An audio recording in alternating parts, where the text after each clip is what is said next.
was brought to you by Rotary Central. For more than 110 years, Rotary members have used their passion, energy, and intelligence to take action on sustainable projects. Talk Today is brought to you by Subway, open 24 hours in Countryside, Anderson Square in Georgetown, and Centennial Towers in West Bay. And by the Ministry of District Administration. Explore your history, explore your land, explore your sister islands. And Cayman Airways. Call them on 949-2311 to book your nonstop flights to Los Angeles and Panama. And Doctors Hospital. Peace of mind is important when life happens. Doctors Hospital, always there for you. Call 949-6066. But I do have some questions.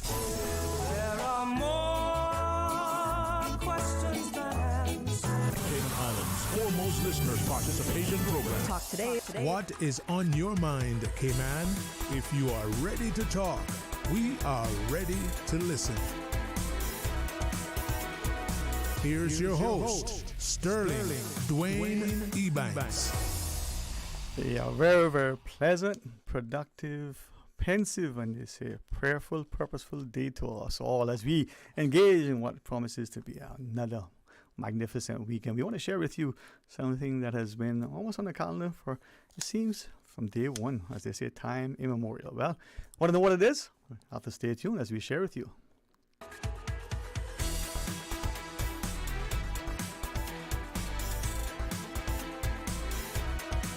Talk Today is reminding you.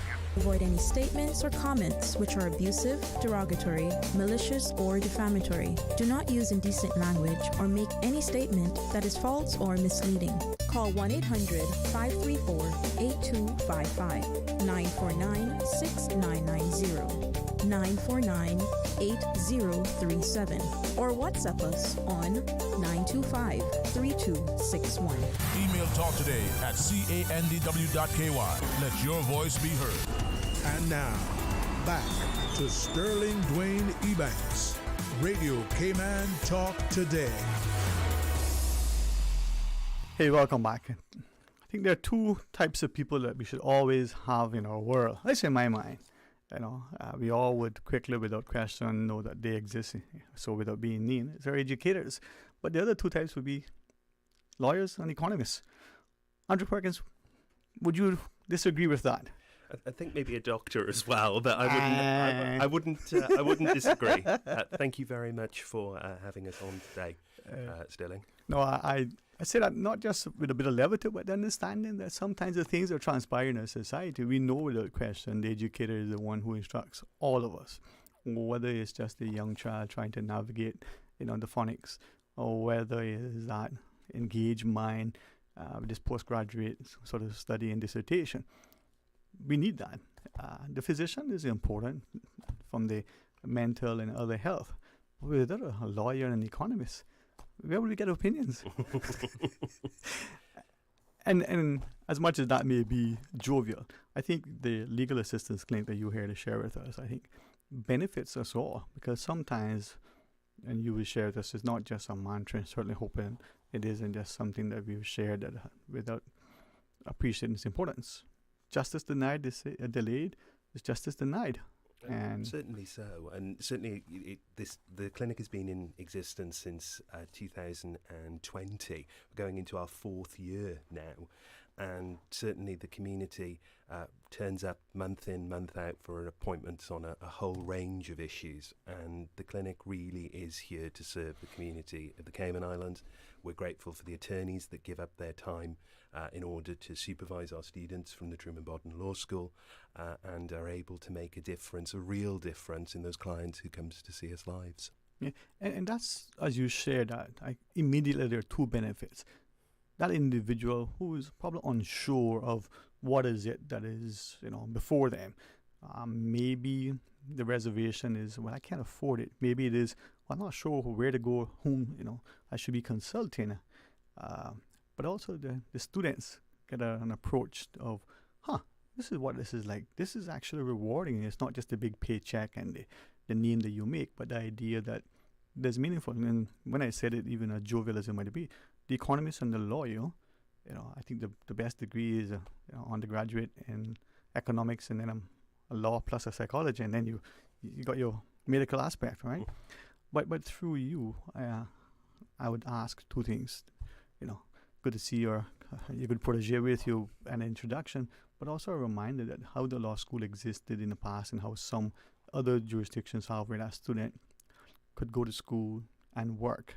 The old days of the law school, you went to classes, before midday, and then you had your lunch, and then you practice with your firm in the afternoons, and on that one day a week you were there. You got to learn a lot. You got to get the office dynamics. You got to appreciate the interaction with your colleagues, so that interpersonal, but also the client sort of facing makes that learning much more rewarding. Oh, much so, and certainly when I'm here with one of my students today who's entering into our third year, Tommy Hugarths, and certainly when you sit down with a client with a real problem, it really puts all that you've learnt in the classroom into place. Yeah, through you again. And I always think that whether it's a minor or whether it's a student who is in, with the lecturer or the like, in speaking to that individual and recognizing the independence and the individual, it's always important to show respect and deference by engaging, through the chaperone, the other who is the advocate. And that gives us, in my mind anyway, a sense that you're in a safe space. Not how we describe that today, but you're in that space where that person has your back. You get greater confidence and courage to be able to share. As you, and to what extent, Tommy, introduce yourself to our listeners. Yeah, so I'm Tommy Hugarths, and I am going to my third year at Truman Bowden Law School. I work quite closely with Andrew here with the Cayman Islands Legal Assistance Clinic. It will be my second full year going on with the Assistance Clinic, and it provides us a great opportunity to work both with our professors, but also with attorneys in the community.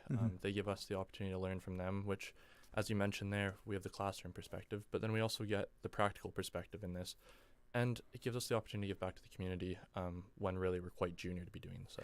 And thank you for sharing that candidness, because while we're quite junior, you said, and I liken it to, we see the importance of the people who are plumbers, electricians, and carpenters, the apprentices. They enter a field, they get that learn on the practical experience. But sometimes the physician and the lawyer, they're practicing, they're learning from that senior person. You get to appreciate the academic, the theoretical, but there's only unless until you have that client facing that you get to touch, taste, and actually know. Oh, completely. And I think some of our students, particularly if they've studied subjects like family law or criminal law or employment law, they certainly know what divorce is about and what it means to be treated unfairly by your employer. But when somebody's sat down in front of you and they're telling you that problem, everything that you've learned clicks into place, and you can actually see how you can then use the law to help somebody resolve a problem and get an outcome that they can move on with. Tom, if I may ask, many times the academic, the theoretical, it may actually resonate with people, they get it, but in the practice it's completely different. But sometimes, as Andrew shared, that's what that is, that's how that works. For you, two things. Has it been like that? Yeah, for myself it has been like that. You have the theoretical side, and that seems very straightforward oftentimes, and when we're in the academic setting, we're often trying to think critically from different perspectives. But then when you get to the practical side of it and you're sitting in clinic and you see somebody's emotions coming through, you're immediately realizing that there's more to this than just theory. We need to think about the person and both parties involved in this and see what the best outcome is. And if I might, the second question I want to ask, you sort of hit on it. In clinic, it's a legal assistance, but we think the word clinic and we think medical. You may have a mechanic who has a diagnostic clinic. He wants to go in and check, is this engine doing what it should do? These days, you put it up on a computer. The old days, the man listened with his ear and go, do you hear that ping? No, I don't. No, listen closely. Just like the physician who, with the stethoscope or sometimes just with her hand, she'll touch you on your back and she'll know from experience. So in the clinic, has there been anything that either contradicted in your mind what you thought it was from the theory, or stands out so much that you go, oh wow? Has that been one thing that is in this second year, as you talked about, has just left that indelible impression on you? I would say that the two go hand in hand with one another, actually. I would say that you have the theoretical side, and that provides the foundation to it. But then once we get to that practical side, as you kind of hit on there, you do start to see a variability in what you're learning and how you have to go about it. Yeah. It does change. It's much more dynamic. You see real documents. You see real situations. Okay. And as we go into the break, Andrew, when we come back, we chat about it, because there are many times when the theory, the law might say, this is what it is, and it's seemingly clear. But then when you're before the person who is encountering something, what is it that we're told? The parliamentarians, may write something, so there's the spirit and intent of the law, but what is the letter of the law, and how do the two sometimes contradict, or at least in interpretation and application? Sometimes it can, and sometimes just coming to see us and being able to sit down with somebody who can say, this is what the legislation says, this is what you've done or not done, and this is what can happen for you as a result of that, can be an affirming moment for a client who's reading something that could seem quite grey and vague. And sadly too, there's probably the other side when the client thinks, I've got an ironclad contract, I've satisfied all of these things, but yet there's one little word, one little clause that goes, well, you didn't do that. So. Absolutely, and coming to talk to us about that can actually be a better experience than sort of riding off on the cavalry and thinking that you've got a case or a claim, where actually we can say, actually in these circumstances, here are the difficulties, and people really appreciate being given that sort of frank advice about what it is that they need to do next. And I think that's where the objectivity, that impartialness comes in, because here's a person that, in this case, it isn't costing you money to be told something that you wish it was different. It's not just cathartic. It gives you that assurance, right? Oh, completely. Right. All of the attorneys give their time free of charge. The clinic is completely free of charge, and all of the advice is given to a professional standard that would be received in a law firm. Okay, let's pause and take our break. And when we come back, share with us, the clinic, how it came about. Remind us. I mean, as you shared, it's going into your 4th year. Who can access it? When it is? What are the services? What people can expect from it?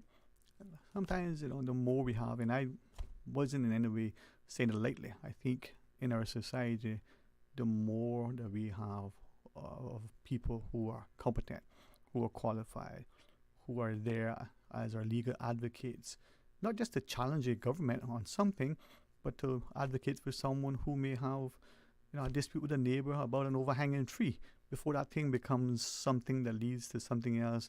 The simplest little resolution, if the people are there. And that's where, we make jokes about lawyers. I mean, my friends who are lawyers, they're like, really? Are you sure you're my friend? Because everybody has a book about a joke book about a lawyer. Everybody definitely does. I think the only other joke book they don't have is the talk show host, but we'll work on that.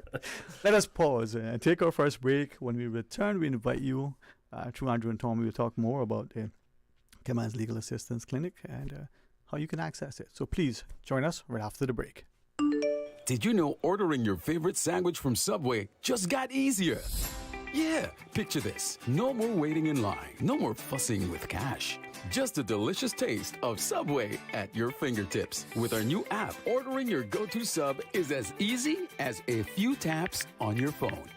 Plus, receive exclusive deals and earn loyalty points with every purchase made on the app. Download the new Subway app today and get ready to ditch the lines and drive straight into your flavor. Visit the App Store or Google Play Store on your mobile phone and search for Subway Cayman Islands. Subway. Eat fresh. You deserve a unique vacation this year, one with easy non-stop flights from Cayman. Cayman Airways offers more non-stop flights to and from the Cayman Islands than any other airline. Now you can add Panama and Los Angeles to your travel bucket list. Skip the hassle of connecting flights. Panama is just a 2-hour non-stop flight from Cayman. And Los Angeles? Get there in less than 5 hours non-stop aboard Cayman Airways. Call 949-2311 or visit CaymanAirways.com to book your Los Angeles or Panama getaway today.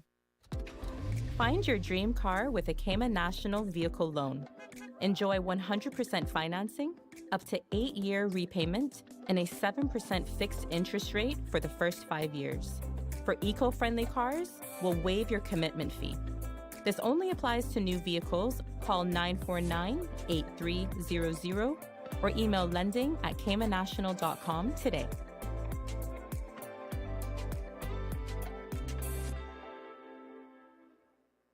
a caring and community spirit, cherished family and cultural values. These are some of the things that still embodies the Caymanian way of life in the Eastern Districts today. Savannah Pharmacy, your neighborhood pharmacy, located in Countryside Shopping Village, is delighted to offer products and services of real value. Whether it's catering to your family's medical needs or carrying apparel, gifts, and beauty products, Savannah Pharmacy provides you with more than just prescriptions. Remember, they're always just around the corner with everything your family needs and convenient opening hours, including Sundays and holidays. Savannah Pharmacy. For more information, call 946-3336.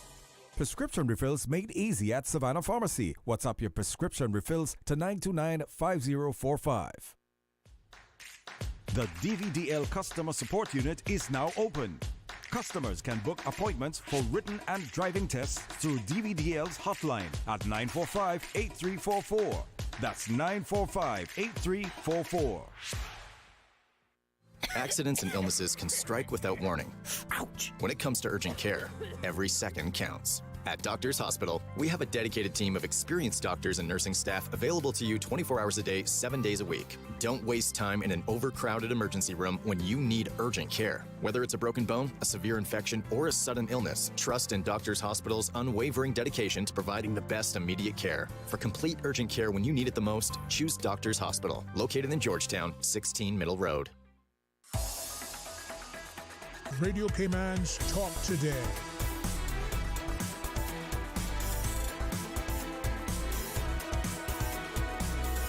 What is on your mind, Cayman? I thank you so much for joining us, and to Andrew and Tommy.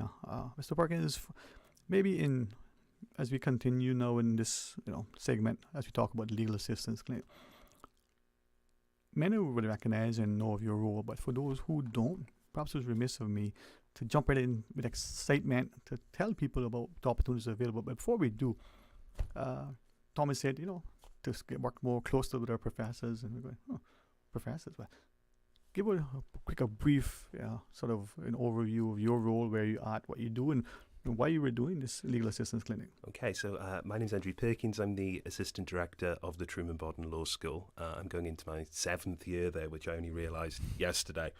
And I teach mainly on our professional practice course. So once our students have completed their undergraduate studies, it's mine and my team's job to turn them into ready-to-practice lawyers who are then taken on by the firms on the island. And as part of that role, 4 years ago, I was invited by the then Chief Justice, Sir Anthony Smellie, to begin working along with the Legal Aid Department and others in the law school on founding a legal assistance clinic for the Cayman Islands. It was something that had been on the agenda for a while, and through working with legal aid, through working with the courts, through working with the law school, we managed to bring together, along with our fantastic practicing attorneys who are at a load of different firms, it was right time, right circumstances, right place to be able to form and start seeing our clients, which we did in May of 2021. And as I listen, you talked about the professional practice course, and maybe just for those who don't, our students go through the law school, and at the end of, they have an LLB, they have their degree. They do indeed. They can decide if, that's just there, for them as anyone else would have an undergraduate, or they can continue. And in the Cayman context, is there a difference between the, within the professional practicing course? Some have a PPC, some have other stuff. Or is it, this is the course they do if they want to get into the profession? How does it work? There are a couple of options. So as a Caymanian candidate, you can either go to the UK and sit the English bar exams, or now the solicitor's qualifying exam, which will qualify you as a solicitor or as a barrister, and then you can come back to Cayman in order to commence your articles of clerkship to become a practicing attorney. Or the Cayman equivalent of doing that is our local professional practice course, which trains students in Cayman law and Cayman procedure and gets them ready to undertake their clerkships at Cayman firms. And thanks for that, because I think many times students may not necessarily understand or know at the outset which path they're going to take, and as you shared, once they got their degree, then they come over to you, to get the next journey of their career relative to being qualified and admitted to start to practice. Indeed. with that in mind, Tommy, the idea that, many students, we're excited. It doesn't matter sometimes of the frustration we get. We found a path. Maybe to get a trust fund, we need to qualify in some area. Maybe to satisfy that family tradition that, the great-grandmother was a lawyer. Everybody down the line will have to be one. For whatever the reasons, it might have been that television show we saw, that injustice in that classroom where that teacher took that marble from that child and, that cemented it. For you, what is the motivation of wanting to be that advocate, for want of a better word? Yeah, so for myself, there was a couple of things. Number one, many people have seen the show Suits. I heard about it, I haven't seen it. It's one you got to watch. But it is it's inspiring. And then you also see you bounce around a little bit after you're done 1 degree maybe, and you start to think, what do you want to do over the next 20, 25 years? Because you realize that a career, not everybody's going to retire at 40 years old. It's the dream. And then you think, and you want to think critically every day. You want to help the community. And everybody goes, well, law. Yeah. So that's why I sit here today. And this is when I said, in a community, you cannot have too many lawyers, because an engaging discussion that involves people who are able to, and sadly we use the word argue in a negative way, but without that sort of discussion, that debate, that willingness to engage in some difference of opinion, the best meal sometimes is a buffet where everybody has brought something, that potluck, as opposed to everybody, macaroni and cheese. Right, Andrew? No, completely. Yeah. And sometimes it's one of the most rewarding experiences I have, as well as assisting people through the clinic, is coming out of a class where there has been debate over the grey areas of the law and what my students think about that and how it can be resolved for better or for worse. And it can be really rewarding to see the work that they put in and the views that they come up with in order to affect change. Right. So for our listeners, as we talk about the legal assistance clinic, what services are on offer? How do we access, when it is, and who can? Okay, so starting in terms of the services, so Cayman Islands Legal Assistance Clinic offers legal advice over a whole host of areas, so criminal law, family law, civil law, including things like disputes with your tenant over an overhanging hedge, or problems with a contract, issues regarding negligence maybe, and we offer advice in relation to employment law and immigration. So we try to keep the church as broad as possible in terms of what we could cover, and we're very lucky that we can cover all of those areas, thanks in part to the attorneys that give up their time in order to supervise our students. So if you've got any type of legal problem, realistically, you can come to the clinic and seek some advice about that. At the moment, we offer an advice-only clinic. So as of yet, our students aren't representing clients in court. However, we can review documentation and we can give advice as to the next steps that an individual needs to take in that claim. And obviously, we can signpost people to appropriate government agencies, and we work very, very closely with the legal aid department. So if there is the availability of somebody being able to take a claim on through legal aid, we're able to refer that person to that service. And I gather that there is, relative to legal aid, some sort of process, and there is an application. There is. All of our student attorneys have been trained in how to complete that application, and if it is identified that somebody is available for legal aid, as part of the advice that we deliver, we aim to help them complete that process and refer them on to the legal aid department, who eagerly awaits their applications. And Tommy, sometimes that form, as simple as it is, you fill an application for something, someone else who is either A, more experienced, they've done that form before, or B, is dispassionate, a little detached. They can be a little more objective, because you look at the form and name, was that my name or yours? And sex was, they become a little fearful, because this is a formal document. You guys who have done it, it's not just a matter of formality, but you can do it with a greater sense of sort of resolve. But that also helps going forward.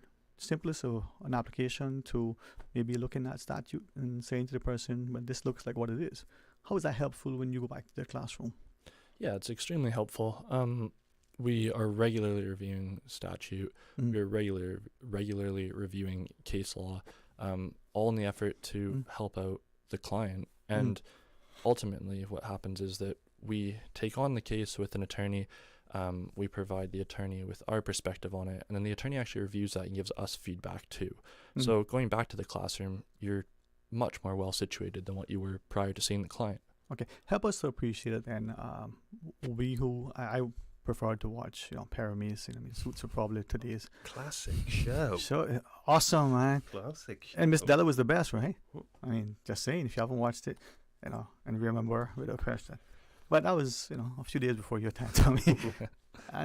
But in it, we have this notion that, the person comes in to the lawyer, being attentive, taking copious notes, in the corners, Miss Della, and you go back and you check it out.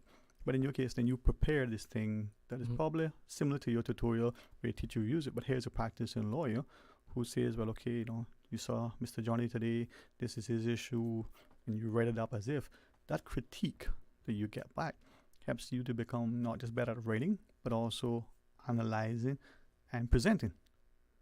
Yes, absolutely. That's exactly what it provides.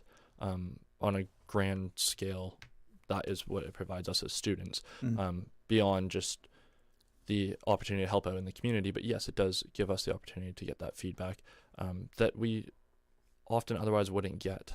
Throughout, lawyers are extremely busy people, but these attorneys that sit there on a nightly basis once a month then take the time to also review all these documents as well, all these letters we write out, and they don't have to do that either, but it's very kind of them to do that for the community. And it helps the profession and by extension the wider community in its access, because there are many who have sometimes an ill-conceived, ill-informed perception of law and lawyers and being in court and what it is, partly because of the media and how we see. I mean, Perry Mason went into the classroom and, for him, it was a courtroom, but he was teaching the jurors as the judge. Right, Andrew? Yeah, completely. I remember when we started the clinic and we worked with Richie Barton and Eric Bodden, who were chairs of the Cayman Islands Legal Practitioners Association at the time. And I remember putting that first announcement out saying the legal clinic is forming, we're looking for attorneys that are able to help us. My inbox was overwhelmed with offers of assistance, and even now attorneys that are part of the clinic, in firms where we've got those that are assisting us, I regularly get I know this person who's involved, can I get involved? We're continually onboarding new attorneys to our panel. I think our attorneys really enjoy getting to work with our students in order to kind of nurture their careers and also to give back to the community in a way to help resolve legal issues that we're able to do so when we have our appointments. Yeah, and I'm so glad to see this come to fruition. And I remember Miss Katina Anglin, one of your outstanding students, championing something like this for years, but an ideal only comes to fruition when it gains traction, but sometimes it needs that person. The Chief Justice at times say, hey, let's advance this. It takes a while. It takes someone. So I'm glad that you were able to take up the mantle and bring it to where it is. It's been a fantastic journey. And when I was in practice back in the UK, I was a banking lawyer, and certainly coming in and doing clinic has potentially been one of the most rewarding things I've done in my career. And to just see the impact that it has on the community.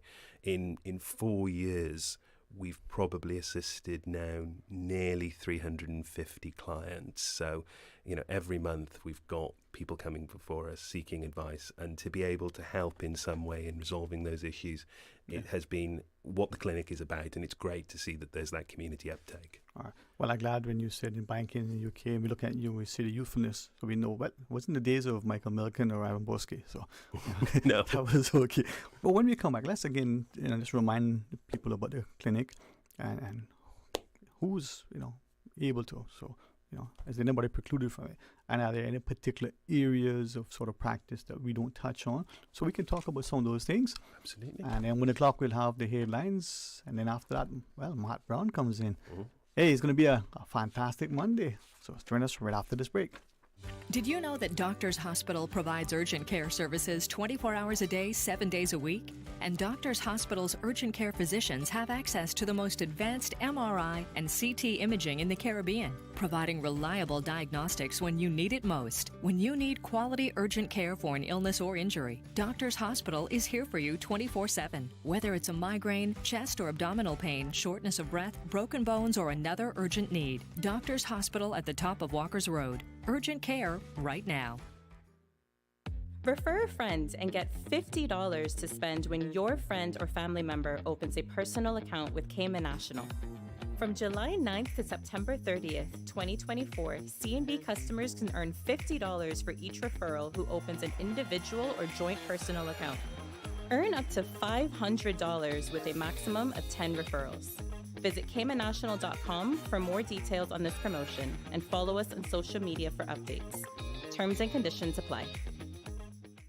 The end of summer sale is happening now through September 14th at Beacon Furniture, offering discounts on selected furniture, 20% off lamps, and 50% off selected cushions. Refresh your home with gorgeous pieces from Beacon Furniture and save. Visit us at 386 Shamrock Road, opposite the Seafarers Hall. Call us at 943-2500 or check our website at www.beaconfurniture.ky.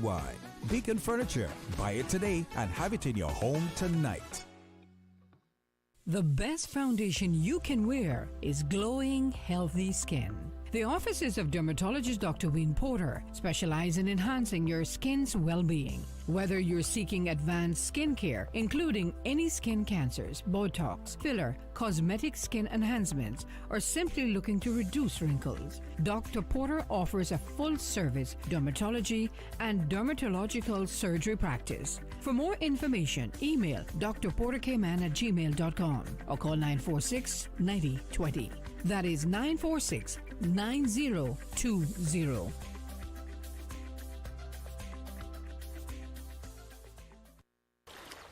Wouldn't it have been grand if you had purchased land 30 years ago? It may not be 2020, but a perfect vision has never been more clear. Cayman Brac and Little Cayman, poised for growth with an eye on the future.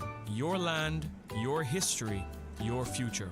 Discover all that our sister islands have to offer. Radio Cayman's Talk Today.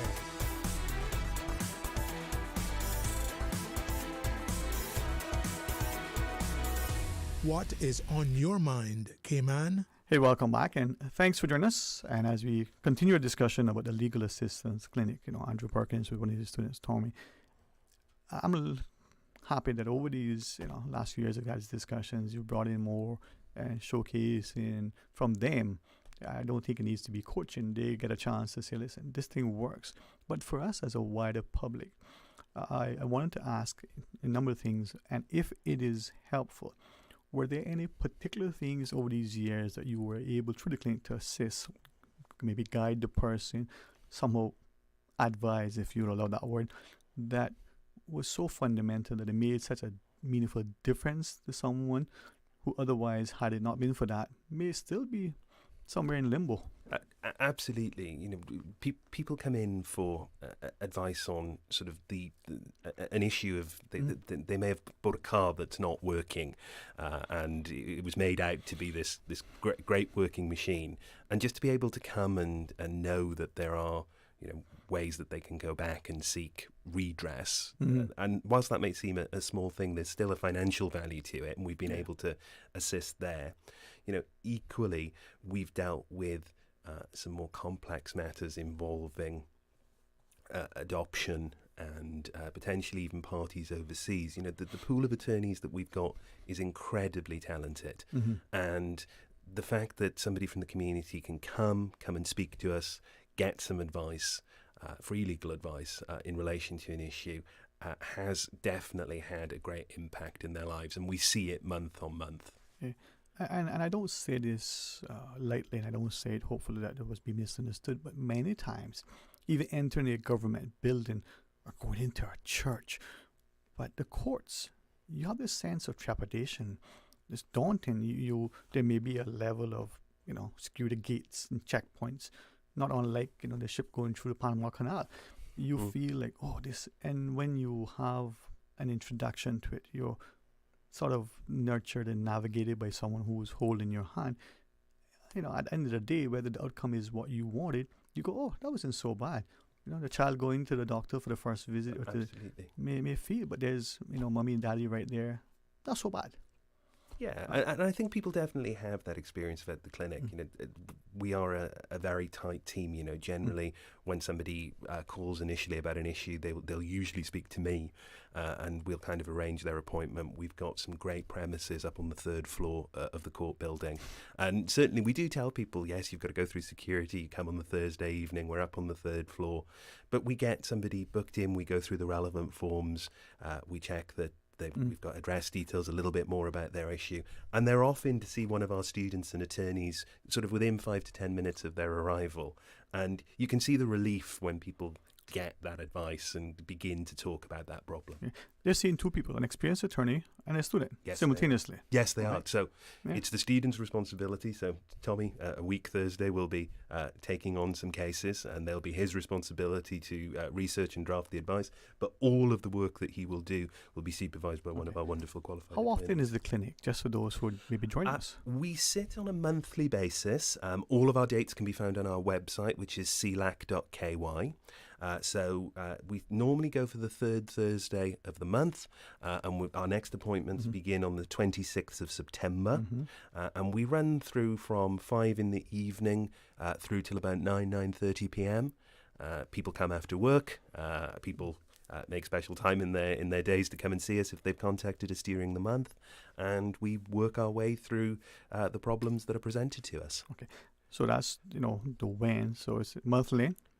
Does it go every month all year, or is there, like, you know, Christmas? We don't, our holiday, as it were, or our Christmas is July and August, and usually only August, actually. But for the rest of the year, sort of 10, 11 months of the year, we are there and willing and able to see and advise clients. And who can access? The one thing that we were massively conscious about when we founded the clinic was that anybody could access our services. It is completely free of charge.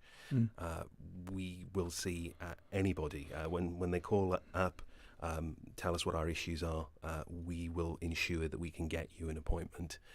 And obviously then, if we feel that there is a need for legal aid, that's when kind of means come into it. Right. But just to seek advice from us, not at all. Now, when someone, you know, listening now, they say, no, I want to check this out. How do they go about it? You say the next, you know, one is coming up very shortly. Yeah, it is indeed. So if you go to our website, which is CLAC, which is CILAC.ky, you can find our details on there. You can drop an email to me, which is andrew.perkins@gov.ky. And you can also call the number that is available on the website. And we can get you booked in for an appointment at our upcoming sessions in September, October, November and December. And shortly we'll publish our appointments going on into the new year. Okay. So it's, you know, that one day, the 3rd Thursday, they make the appointment, they see, you know, the lawyer with the student, they discuss the issue. How soon thereafter will there be a follow-up, and how would that follow-up sort of take? It really depends on the nature of the case. We have had people back in after a few days. We've had people back in because we require further information.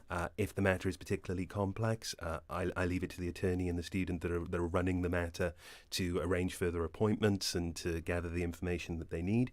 But if a standard written letter of advice is needed, we aim to turn that round within 4 weeks. Okay, so possibly from 1 month to the next. Indeed. And just to make sure I didn't misunderstand, if that person comes and sits with the student and the attorney, discusses whatever it is, the issue, there's more.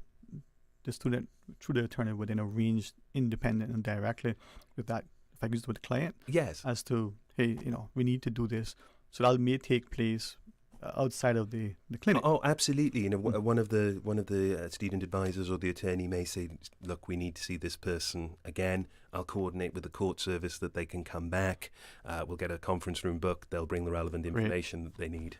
All right. Now, Tommy, you want to jump in? Because we don't want to, you know, leave you out, but is there anything you want to jump in? If not, Hey, stick right there and do what I do in class, pay attention. Yeah, I'm happy to pay attention. Thanks, man. One of the final things I want to ask, just for clarity, you reference and you alluded to it, but just absolute edification. Is there any aspect of the law that you do not sort of touch and concern? Not particularly, no. We aimed, as I said, to have the broadest possible areas, thanks to our fantastic attorneys for allowing us to be able to do that. And if you come in with a legal issue, if I can find an attorney that has some expertise in that, I'll try and get you an appointment with them. Okay, and I'll leave it to you to clarify, but I've sort of discerned from our discussions, and then today, a person comes in with something that may be really complex, maybe beyond the scope. At least they'll get some direction as to how to proceed. You may be able to put them on the right path. Oh, absolutely. And, if somebody comes in with a particularly complex issue, we have a number of options. One of them may be that we can refer them to legal aid. Another option may be to refer them to another government agency that is able to assist them, or to just give them the starting blocks that they need. And if they need to come back and see us, they're more than welcome to do so. It's been said, and perhaps unfortunately has become a cliche, that longest journey begins with a single step. What I'm gathering here is that thing that person now is sort of agonizing over because they're not sure, coming to see you might help them to figure out, well, you know what, this is daunting, but you're not alone. Or it might be, this is not bad, it's just that you don't know. Having you guys help might alleviate some of those fears. Completely. And I think you see the relief in your clients' faces when they start talking to you, whether the advice that they're going to receive is positive or negative. At least they know where they're going. Perfect. The law is daunting, no question about it, but when you start to dwindle down the issues, you really start to put a plan in place for them, and you see the stress immediately be relieved. So I think that's someone who's going to listen, who's objective, independent, who at that stage is just a an unbiased observer who comes with a skill set. And we just want someone to listen sometimes, right? Well, in closing, Tommy, to you then, to Andrew, any thoughts, and maybe in particular an encouraging word to those who are listening, that as daunting as you may know or perceive the law, it isn't as scary as some of those talk show hosts, right? No, it's not. It's made to be complex, but once you have the support to work your way through it, and that's what we're here for, to give that free legal advice, and put a plan in place with you and work through that plan step by step, it becomes easier and you can get through it. So come see us and we're willing to help you out. Thank you. Closing thoughts for today, Andrew. Thank you very much for having us on to talk about the Legal Assistance Clinic. And if there's anybody out there in the community that is seeking legal advice, please get in touch with us. We'd be delighted to assist. All right, well, let us know whether it's a quick reminder, whether you come in person or it's a phone call, how we can help. I mean, the more who can access, the more who are considering qualifying as a lawyer, I think it's a good qualification, even if you become, an author. It's very, other than economics and psychology, there's very little that's better. Have a wonderful Thank you very much. Have a wonderful week, and thank you for having us. All right. And to our listeners, the Legal Assistance Clinic, CILAC.KY is the website. CILAC.KY. All right. Andrew.perkins@gov.ky. You can email at midnight, you'll get an answer at some point. Here's an email. All right, we're going to pause and hit the news, and when we come back, in the studio, he'll be entering, I don't know what trunks he's wearing and what weight he's be boxing at, but it is the one and the only, and thankfully, Matt Brown. So stay tuned for Talk Today. Radio station. Radio Cayman is the voice of the Cayman Islands. From Radio Cayman's newsroom, this is Headlines. Local, regional, international news. The Headline News is brought to you by Kirk Market and Health Services Authority. With your latest headlines, I'm April Cummings. Delegates from the Cayman Islands are among 39 Overseas Territories representatives attending the 6th UK Overseas Territories Forum on Good Governance and Oversight of Public Finance. It is being hosted by the UK Parliament and UK National Audit Office. The Cayman delegation includes the Chair of the Public Accounts Committee, Clerk of Parliament, and the Acting Auditor General.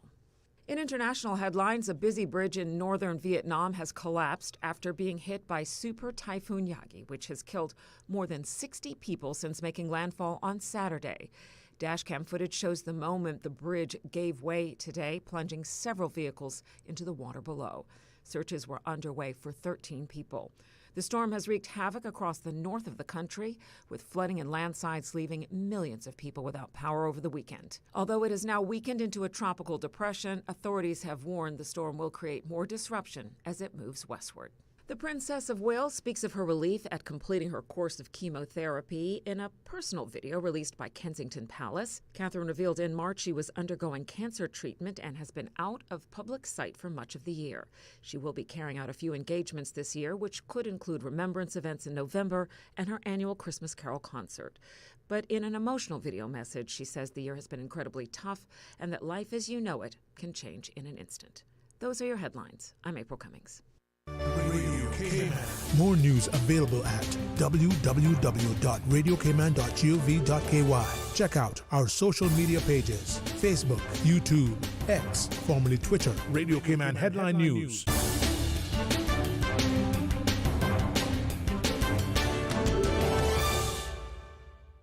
The Health Services Authority would like to thank you, the Cayman community, for voting us the Best of Cayman Islands 2024 in 13 medical categories.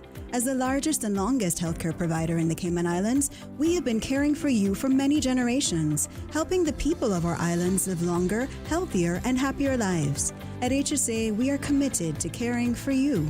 For more information, visit hsa.ky or call 949-8600.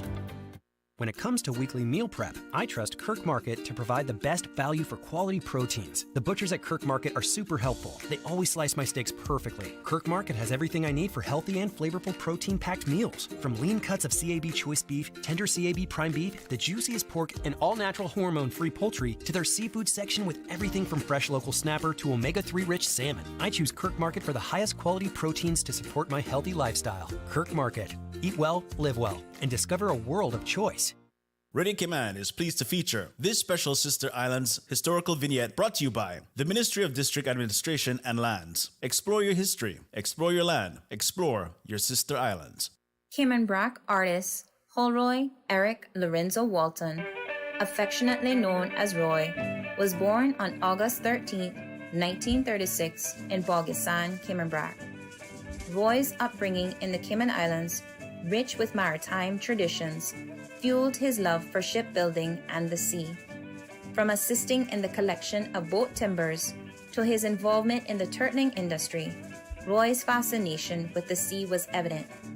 At 16, he embarked on his seafaring career with Colonial Shipping and later with National Bulk Carriers, where he honed his skills and drew inspiration from the ocean. Despite the demands of his career, Roy's passion for art flourished, creating paintings, sculptures, and crafts that captured the essence of maritime life in the Cayman Islands.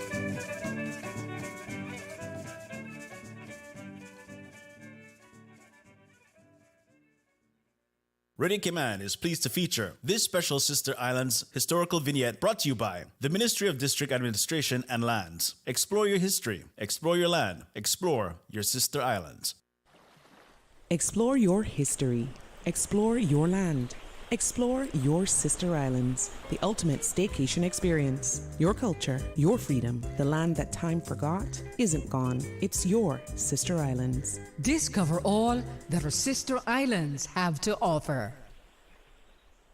Cayman, mark your calendars for Sunday, September 29th, as the Cayman Heart Foundation and Tortuga proudly present the second annual Robert Hamerty 5K Walk Run at Camana Bay. This family-friendly, pet-friendly event kicks off at 6:30 a.m. and is open to all fitness levels, celebrating World Heart and Stroke Day and honoring the memory of the late Mr. Robert Hamerty. Last year, over 200 participants joined the cause. Let's get moving to inspire better health together. All proceeds support the Cayman Heart Foundation's mission to improve cardiovascular health across our community. To register, visit racecaribbean.net. $25 for adults and $10 for children. Make a difference, one step at a time. The Robert Hamerty 5K Walk Run at Camana Bay, Sunday, September 29th, starting at 6:30 a.m. Proudly sponsored by Radio Cayman.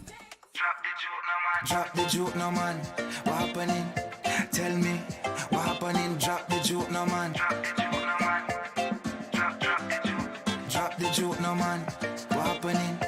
Tell me what happening. Drop the juke, no man. what you know. Sometimes you just have to laugh. Yes, laugh it up. What you know. Sometimes you just have to laugh. Yes, laugh. You can't write this stuff. Drop the juke, no man. What happening? Tell me. What happening? Drop the juke, no man. What happening on the mile road? In Cayman. Drop the juke, no man.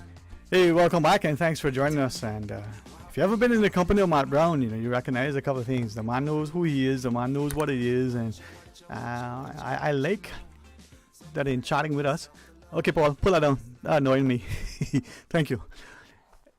What's going on, man? Not much, man. I like your, not just intellect.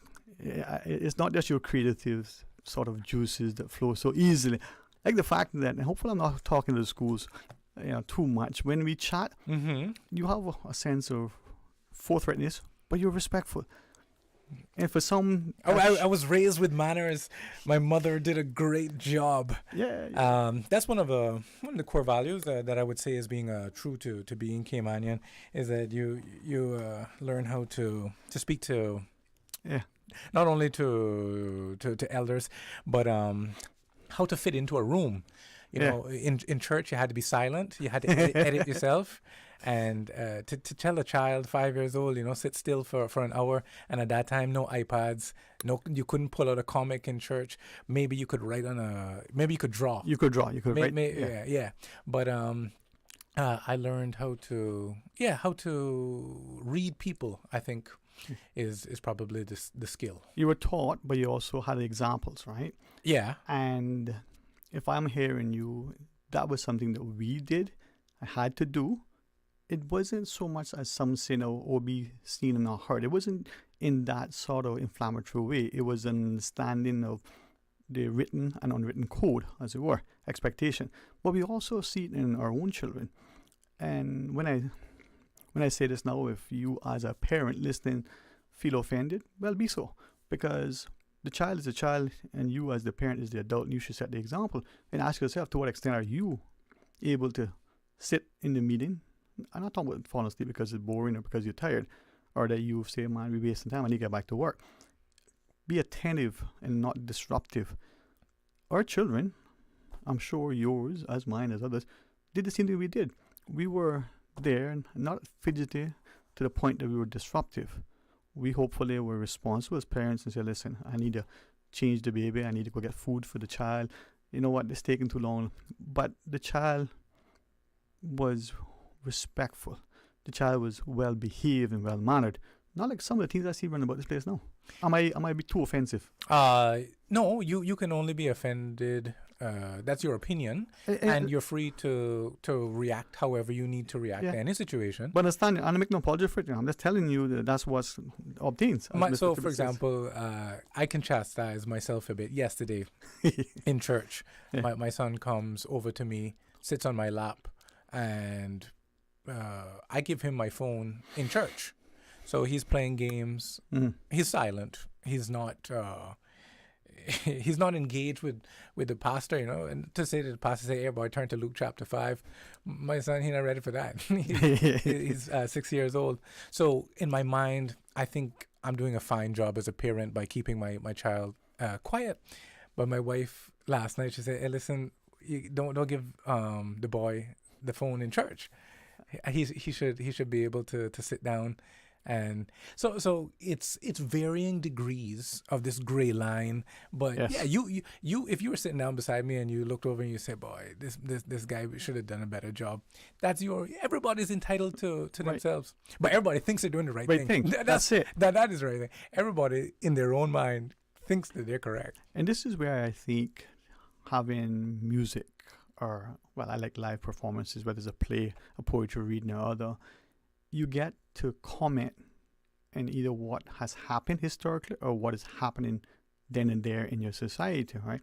And if you look at it, there are things that are said and done in those sort of settings and through those venues that are offensive and are deliberately done so, right?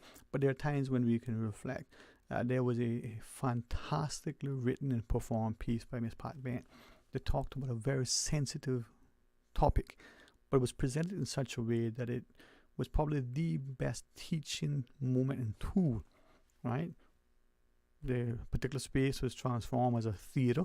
We went, we paid admission, more as a contribution, and the actors came and they talked about the very sensitive, delicate subject, and in a way that now we see who studies psychology, that this theatrical production, the performing arts, can be used not just as therapy, but as education. And I say that to share that in your example with your child, and thanks for being so public, there will be some who will look on and do as you shared, and some would say, look at that, good, well-behaved child. Here's a responsible parent who has found a way to ensure that the child is there, being a child, taking in what's happening, but not quote-unquote disruptive, right? Then there are parents who would say, well, as a child, they did this and was, Luke chapter 6, and had the children's Bible and turned and followed along, or who says, well, my child does the same. We each come at it from a different angle. But that's different from the things when we hear the quote-unquote authorities say, parents no longer are parents. They're not controlling, managing, instructing, raising their children. The child is just running amok. Well, just to piggyback on what you were saying about how to say things without being offensive through the art of it. I was watching probably an 11-year-old white boy do poetry, and his poetry was about white privilege. So it's blowing up on social media. He's getting a lot of praise. In there, he's cursing. He's talking about how he's entitled and how other people are not born on the same rung of the ladder. So those things separately are offensive. If he were to cuss, if he were to say that I'm privileged and you're not, all of these things are separately offensive. However, in the wrapping of how he said it in his poetry, the tone, the emphasis on the word, the rhythm he used, it is perceived as art, and it can be appreciated separately from who he is. Yeah. So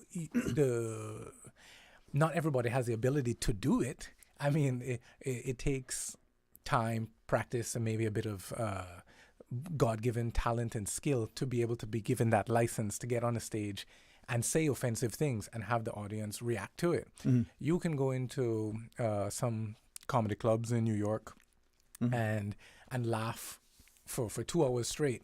If that was given to you on paper, you would be offended by what it is saying. But that's the point of performance, in a sense, is to be okay with saying, hey, listen, we come to this room together, we can talk about things that are taboo, that are on the edge. This PC culture has taken over, and now people are afraid to say what's really on their mind, in the fear that they offend somebody else, and then there are repercussions about speech. Speech is okay. If it offends you, nobody is forcing it down your throat. We don't live in what do you call Sharia law. Yeah. You've not been to UK recently? So it's okay to come out, and we're doing a show, and I know I will offend people in the show, and that's okay. Yeah, but isn't it interesting? It's not for everybody. Yeah, it's not made to hold you like a little baby and say, oh, you're gonna take it from beginning to end. You're gonna break shells, and somebody going, shh, who said that?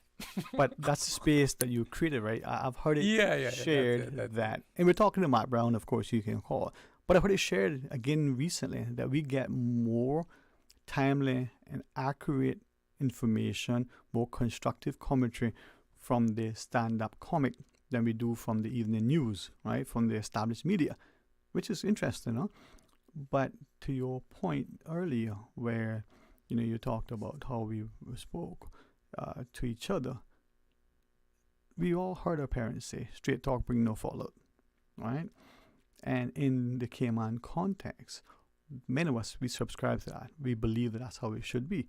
We say the thing that we believe to be truthful and honest, but it is our view. I wonder if that has changed in our society, that you got to be so delicate. You're on eggshells around everybody. You can't say this thing because it'll offend not the person you're speaking to, The person's okay with that. This bystander that you don't even know is in earshot, hears or believes that he or she hears something and is offended. In the past, you say, man, mind your business. Stop sticking your nose in people. But nowadays, you can't. You have to be. No, and that's why I applaud Cayman politicians in general for taking licks for the past, I don't know, Dave Martins and Henry Matu run down for 30 years, poking the bear. and with an exception of maybe one or two times, and those were very rare. Cayman politicians know how to laugh at themselves. It's an honor for just to say this, that if your personality makes it onto the stage, this shows that you are relevant. It shows that people, for whatever reason, find you interesting.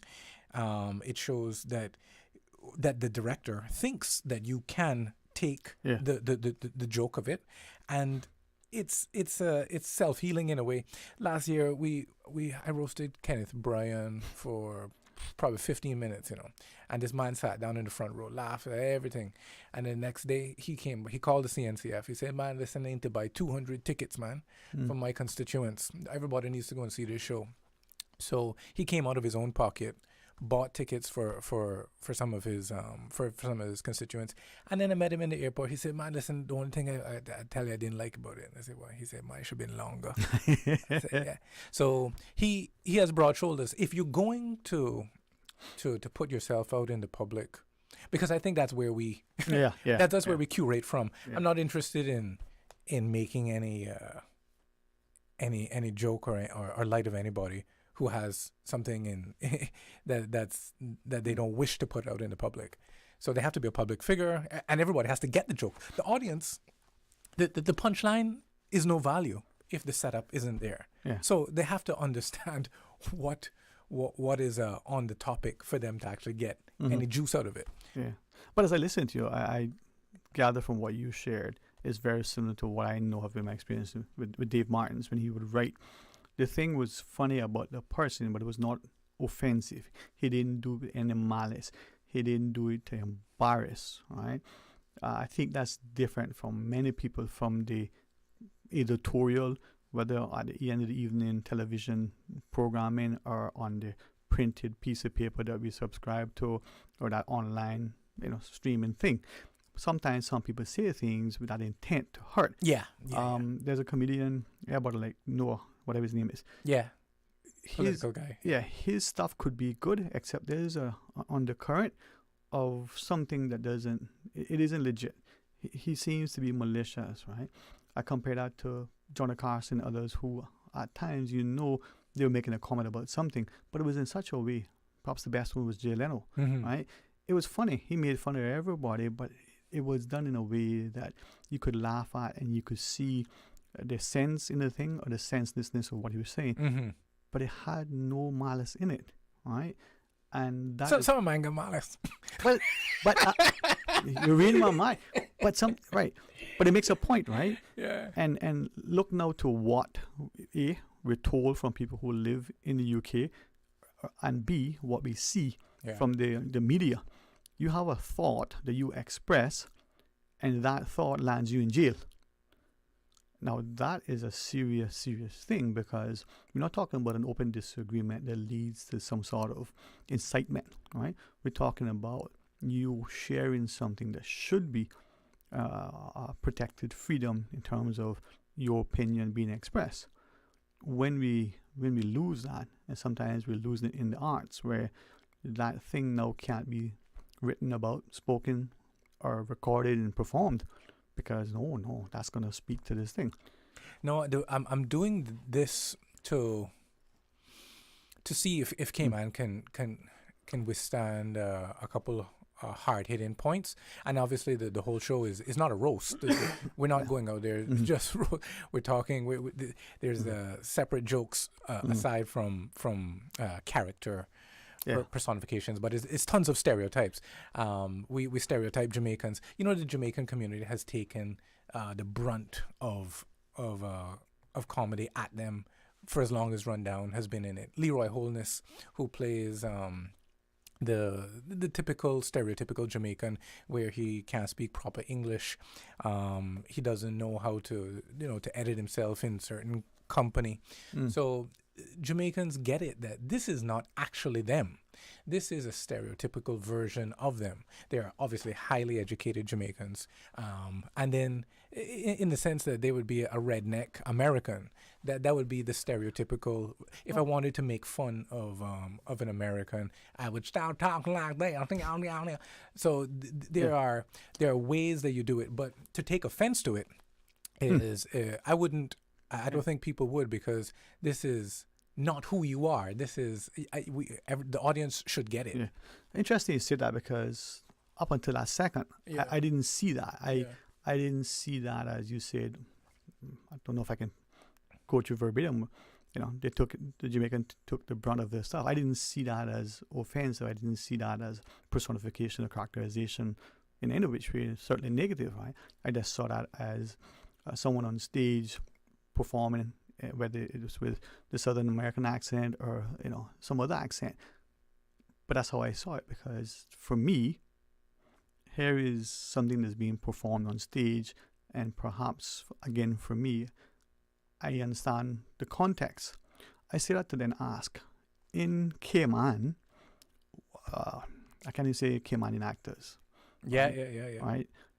But as a performance in Cayman, is it that the thing that we're doing, whether it's the song, whether it's the soliloquy or otherwise, is that an accurate representation of us? I want to say it, but I want to be mindful how I say it. So give me a second to put it. You can't offend me. No, I don't want to offend you. I'm offending the person who listening to somebody who not paying attention, who will be told by somebody who has no understanding, right? But you ever get to a space where something's portrayed a certain way, but it doesn't reflect the thing, right? And in the Cayman context, there are certain things that we don't say publicly. It's not that we're thin skin. It's just that the culture is one that is not, it's not just a taboo. It's not just that thing. Other societies, I had a friend who was from a particular, country, and there were two things about him that were remarkable. His intellect. I mean, absolutely. It didn't matter if it was a math or science question, or whether it was something to do with language and linguistics, right? But his humor, the way he told a joke, and the jokes that he told. And he said the reason why, is that if you can't laugh at yourself, A, you probably miss out on a good thing because everybody else is, but two, you understand the importance of that, right? It brings humility, but it also brings a sense of civility and pride.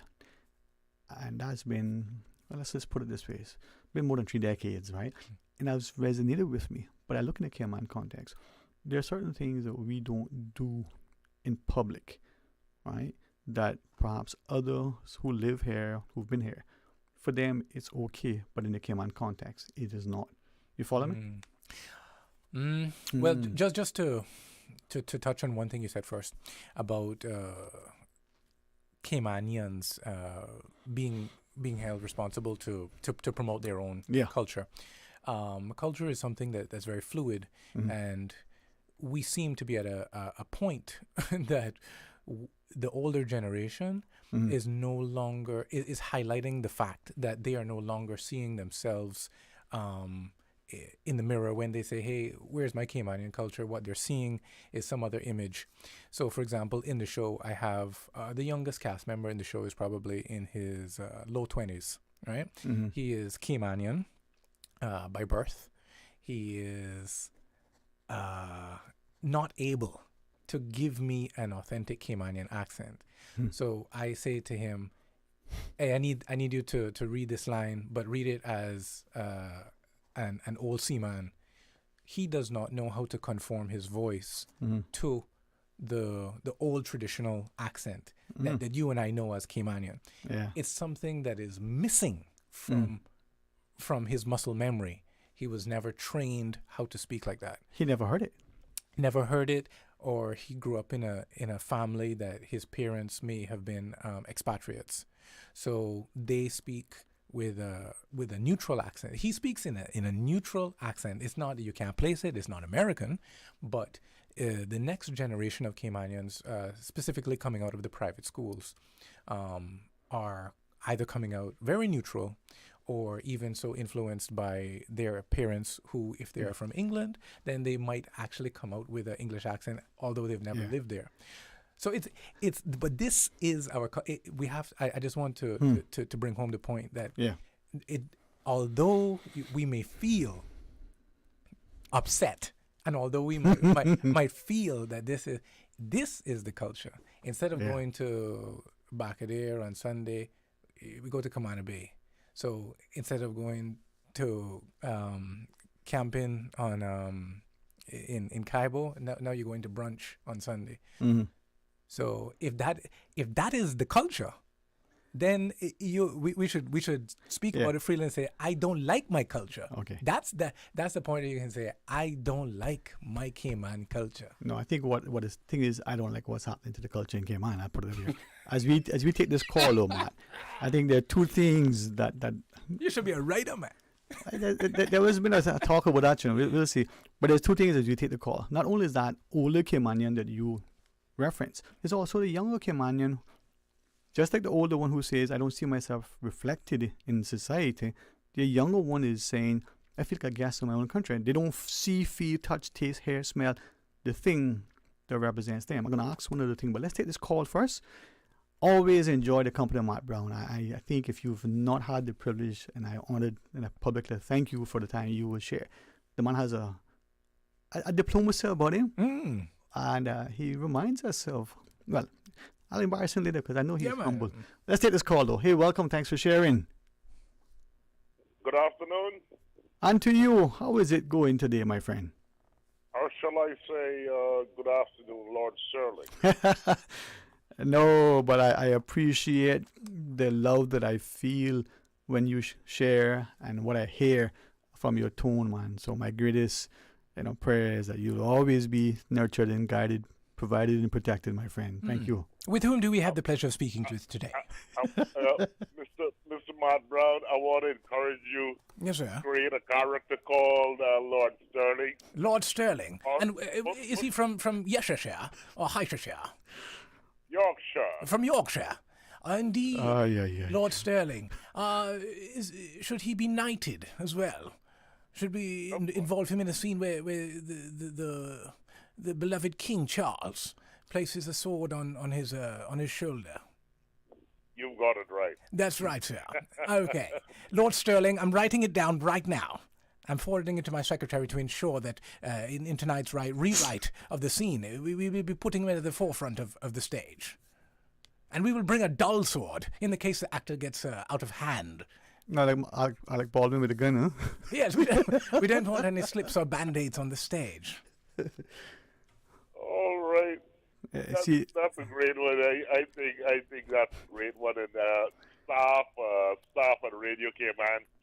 You got great characters at Radio Cayman, Oh, Lord, Lady Susan and Lord Sterling in a scene together. Oh. Well, are you saying we got good characters or good characters? Which one? Great.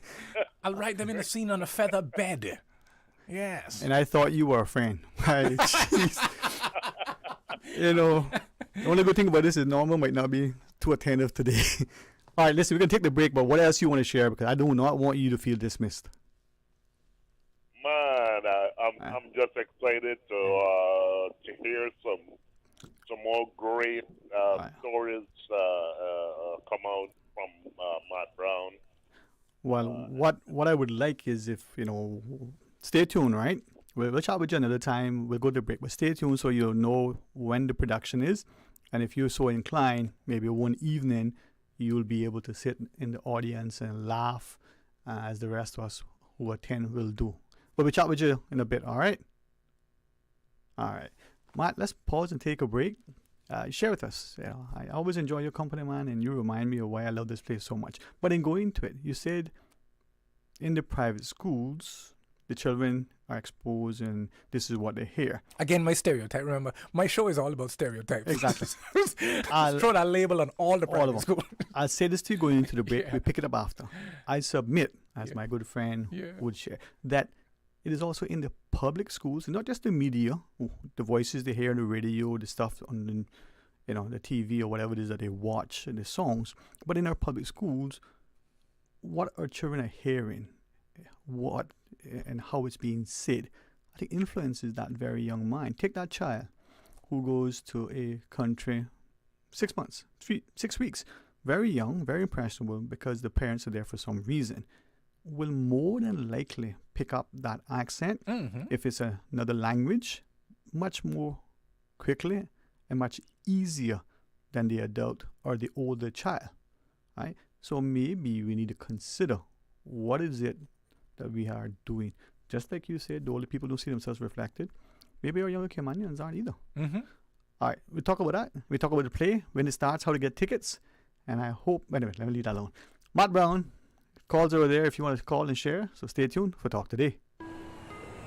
You deserve a unique vacation this year, one with easy non-stop flights from Cayman. Cayman Airways offers more non-stop flights to and from the Cayman Islands than any other airline. Now you can add Panama and Los Angeles to your travel bucket list. Skip the hassle of connecting flights. Panama is just a 2-hour non-stop flight from Cayman. And Los Angeles? Get there in less than 5 hours non-stop aboard Cayman Airways. Call 949-2311 or visit CaymanAirways.com to book your Los Angeles or Panama getaway today. Discover your dream home with Cayman National's home loan. Get up to 95% financing, repayment up to 40 years, and just a 0.5% commitment fee. Your interest rate? Depending on your risk factors, it'll be fixed or variable. Plus, you get a pre-approved credit card. This is a limited time offer. Dial 949-8300 or email lending@caymannational.com today. Accidents and illnesses can strike without warning. Ouch! When it comes to urgent care, every second counts. At Doctors Hospital, we have a dedicated team of experienced doctors and nursing staff available to you 24 hours a day, 7 days a week. Don't waste time in an overcrowded emergency room when you need urgent care. Whether it's a broken bone, a severe infection, or a sudden illness, trust in Doctors Hospital's unwavering dedication to providing the best immediate care. For complete urgent care when you need it the most, choose Doctors Hospital, located in Georgetown, 16 Middle Road. When it comes to weekly meal prep, I trust Kirk Market to provide the best value for quality proteins. The butchers at Kirk Market are super helpful. They always slice my steaks perfectly. Kirk Market has everything I need for healthy and flavorful protein-packed meals. From lean cuts of CAB choice beef, tender CAB prime beef, the juiciest pork, and all-natural hormone-free poultry, to their seafood section with everything from fresh local snapper to omega-3 rich salmon. I choose Kirk Market for the highest quality proteins to support my healthy lifestyle. Kirk Market. Eat well, live well, and discover a world of choice. She hear clunk and her car stop. I was just about to send her some money, so I send it straight to her JN Money Transfer card. It cost me less, and perhaps she use the card, pay the garage right away. She'll get discount through the JN Rewards program in Jamaica. This card make things easy. You can even get funds at any multi-link ATM. JN Money Transfer Card. Fast, affordable, convenient. Tell your loved ones in Jamaica about it. Sign up is free. Now, more than ever, supporting your immune system is crucial to helping your body fight off illnesses like the common cold, the flu, and COVID-19. At ValueMed Pharmacy on Walkers Road and in Boddentown, we carry all the essential vitamins and minerals to help support your immune system and improve your overall health. Some of our top immunity support picks are vitamin C, vitamin D, zinc, elderberry, and quercetin, or the popular 7-in-1 immunity support. Our pharmacists are always on hand to help guide you and answer any questions. Visit ValueMed Pharmacy on Walkers Road or Boddentown. Live happy, live healthy with ValueMed Pharmacy. Radio Cayman's Talk Today.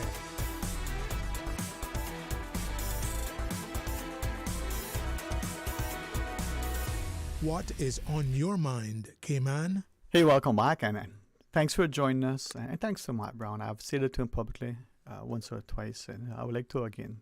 I enjoy your company. I want to not hopefully encourage and commend you, but if any which way support and assist to what extent. I can't say nurture, right? But certainly I'll have your back and pave the way if I can. In what you do, your little exchange with the gentleman that just called earlier, the ability not only to do accents and impersonations, but your creative genius. And there are many Caymanians like you some older, some a lot younger. But we don't embrace them. We'll take, and publicly I'm asking you, I will consciously use the word that I'm going to say. We'll take somebody from somewhere who get lost in a circle, right? They're clueless. They're nothing, right? I mean, they're absolutely just, and you can fill in the blank, and the worst word you find, the worse than that. But they come here. We celebrate and elevate. Yeah. And I'm being kind, right? Yeah. No, but there's the reason why it's funny because it's true. That's the other part about comedy is that there is so much truth in it, but whoever has the knackers to say it gets the reward from it. But just to highlight something, a few minutes ago when I went into this character, right? There is something that comes up into my mind that says, "Don't do it." There is this instant.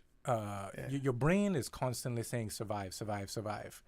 And if you put yourself out there on a limb, the accent could go bad, right? In this idea that you're creating, maybe you might dig yourself into a hole that you say something that is not going to connect. So it's not going to work. You're going to do the bad accent. It's all going to fail. You're going to look like an idiot on air.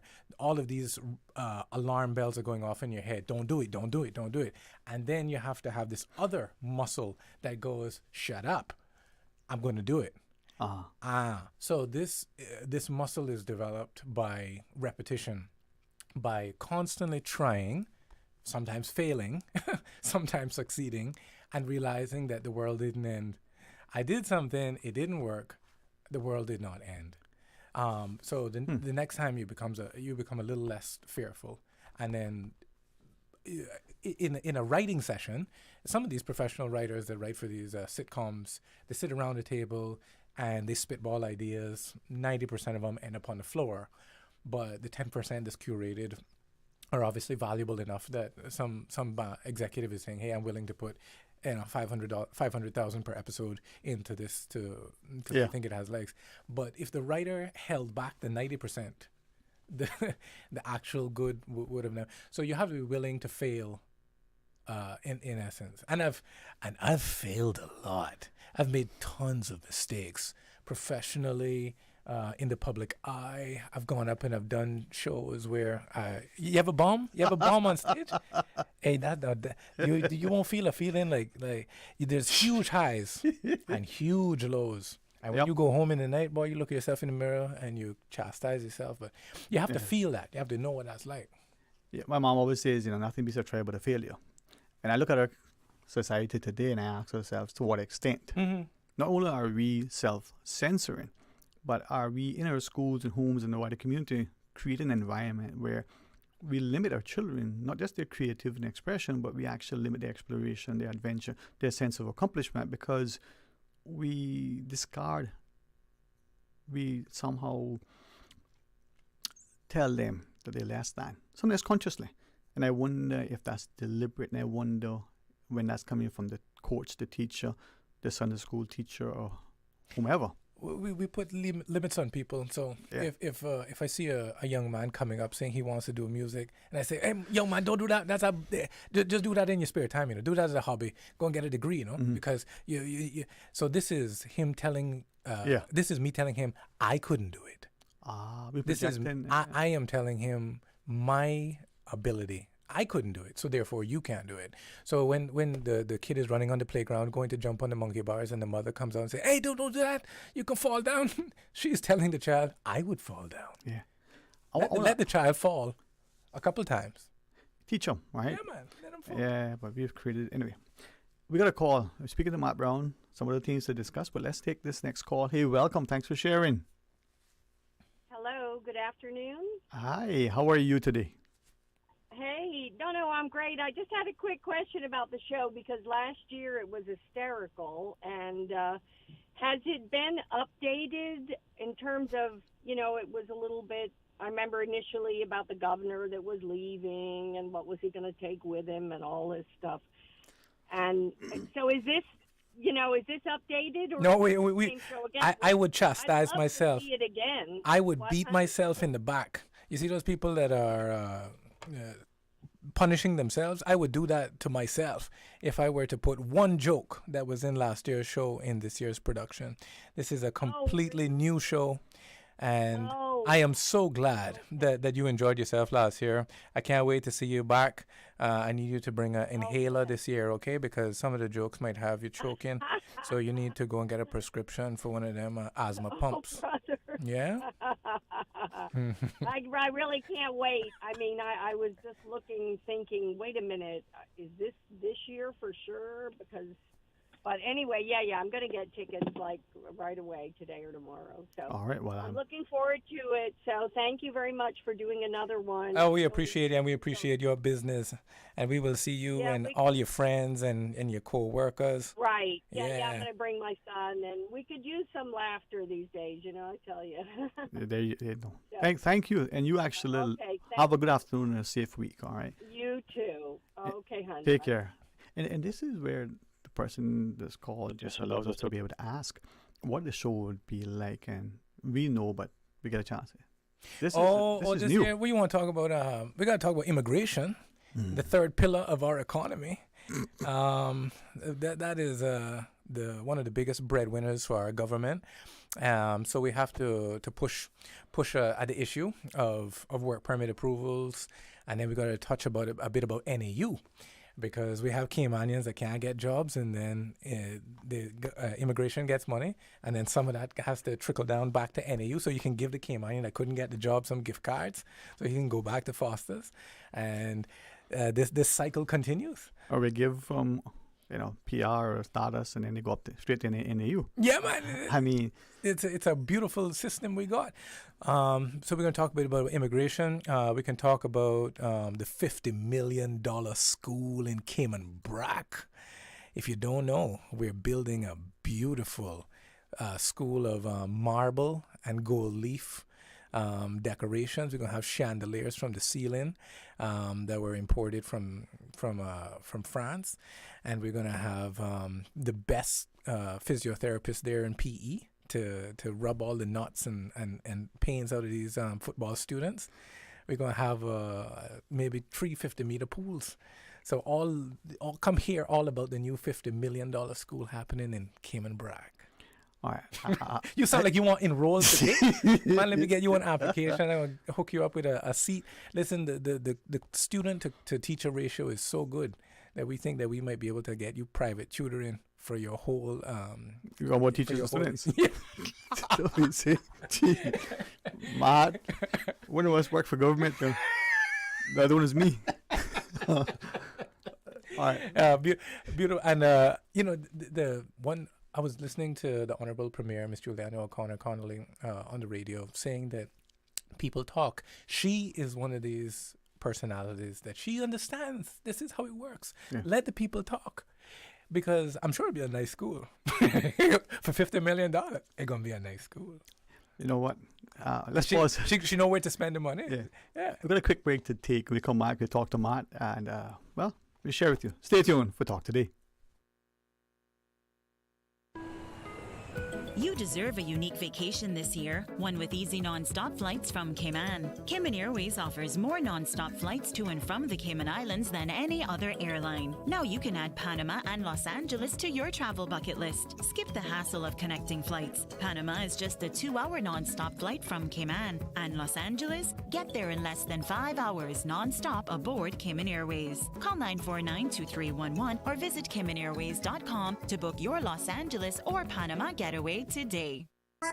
The rich flavors of Italy just arrived at Subway. Say ciao to the Italianos. Our 3 new Subway series recipes, carefully crafted with an Italian flair. Try the Hot Shot Italiano for an enticing and zesty touch. The tastier than ever Ultimate BMT, generously stuffed with a mix of ham, pepperoni, and salami. Or go all in with the creamy chicken bacon Alfredo. New Subway series Italianos. Chef-crafted greatness in every bite. Elevate your game only at Subway. Delicioso.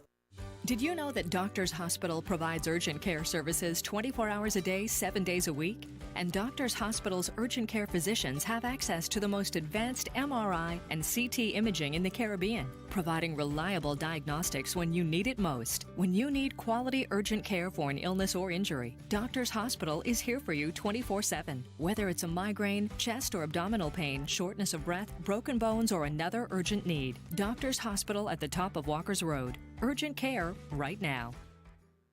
Your dream home starts with a vision, and often inspiration is at the heart of that vision. Brand Source Home Gallery's in-house designers are here to help bring your vision to life. Whether you're remodeling or building a new home, Brand Source Home Gallery is your one-stop solution. Explore their kitchen cabinets, sinks, faucets, bath fixtures, tubs, vanities, and more. Let Brand Source's designers help and inspire you with your next project. Call 623-5000 and schedule an appointment with a design expert at Brand Source Home Gallery, Dorsey Drive, Industrial Park, serving Cayman for 50 years. Take some advice from your Aunt Angie. Don't lie on your resume. Because if you say you've got trapeze experience, someone might shoot you out of a cannon and expect you to do a gymnast routine while flying through the air at 82 miles an hour. And just because you want to land on your feet doesn't mean you will. But if you're smart, you'll have CG medical insurance, so you get the best coverage for the price. Get the best coverage for the price. CG Brit-K. Good like that. All benefits are subject to policy provisions, including eligibility at the time of service. Radio Cayman, your #1 community station, would like to remind you that we are in the hurricane season, and in order to survive a hurricane, you need to be prepared. If officials' sources say a hurricane is imminent, please board up or shutter up windows in your home or place of business. Remember to use good lumber, as makeshift boarding may actually cause more damage. Also put strong bracing on outside doors so that they are not blown off or blown in. This hurricane advice was brought to you by Radio Cayman, your caring community radio station.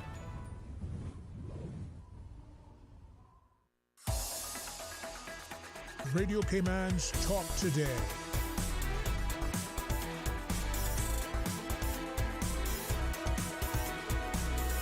What is on your mind, Cayman? Hey, welcome back, and thanks for joining us. No, I can hear myself very well, much clearer in the headset. Matt Brown is with us. You hearing me okay, Mr. Matt? Yeah, these are check 1 2. Can I hear myself? No, yeah, check. These are Sonys that we have on. These are the MDR 7506 dynamic stereo headphones. Excellent quality. And also for those that are listening, we're going through some Shure microphones, podium mics. Radio Cayman did not spare any expense. I count 1 2 3 4 5 6. We could have cabinet meeting here. You should. Everybody would be able to hear crystalline clear audio. Radio Cayman's tower is probably one of the most powerful on island. I'm sure if you go to the banks, you could tune in. So if when you say you hearing yourself clear, it's not because of the lack of any electric or engineering on Radio Cayman's part. You know what? I like the way you present, and some people will get it. All right, so the show today is whatever date it is in. I think this is September, right?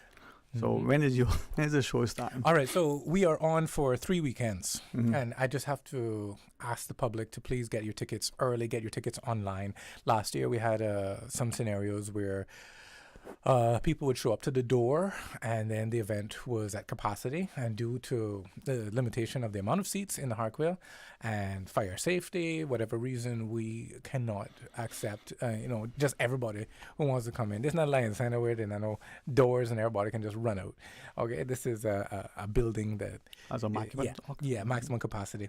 You can purchase your tickets at ticketsplus.ky. That is ticketsplus.ky. Is that tickets with the plus PLUS or with the plus sign? That is spelt out TICKETSPLUS.ky.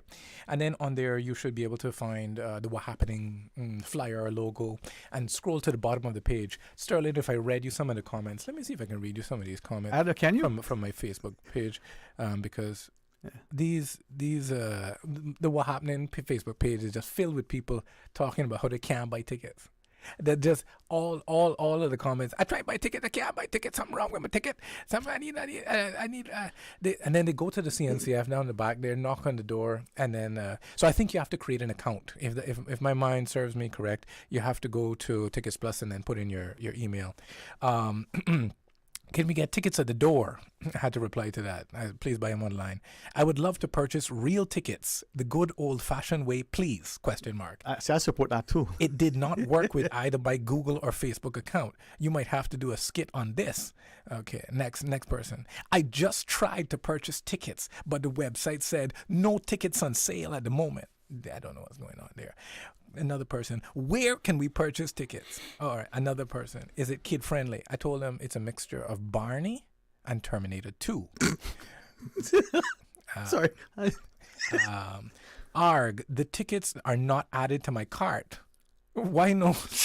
Man, I can't. All right, listen. I said, okay, go to ticketsplus.ky. Click on what happened and go to the bottom of the page. There's a button that says purchase tickets. From there, you're going to have to give your blood type. You're going to have to upload your ID. You're going to need a government. Oh, you're going to need your national ID. And after you get through all of that, then maybe you get some tickets and then you go to the show.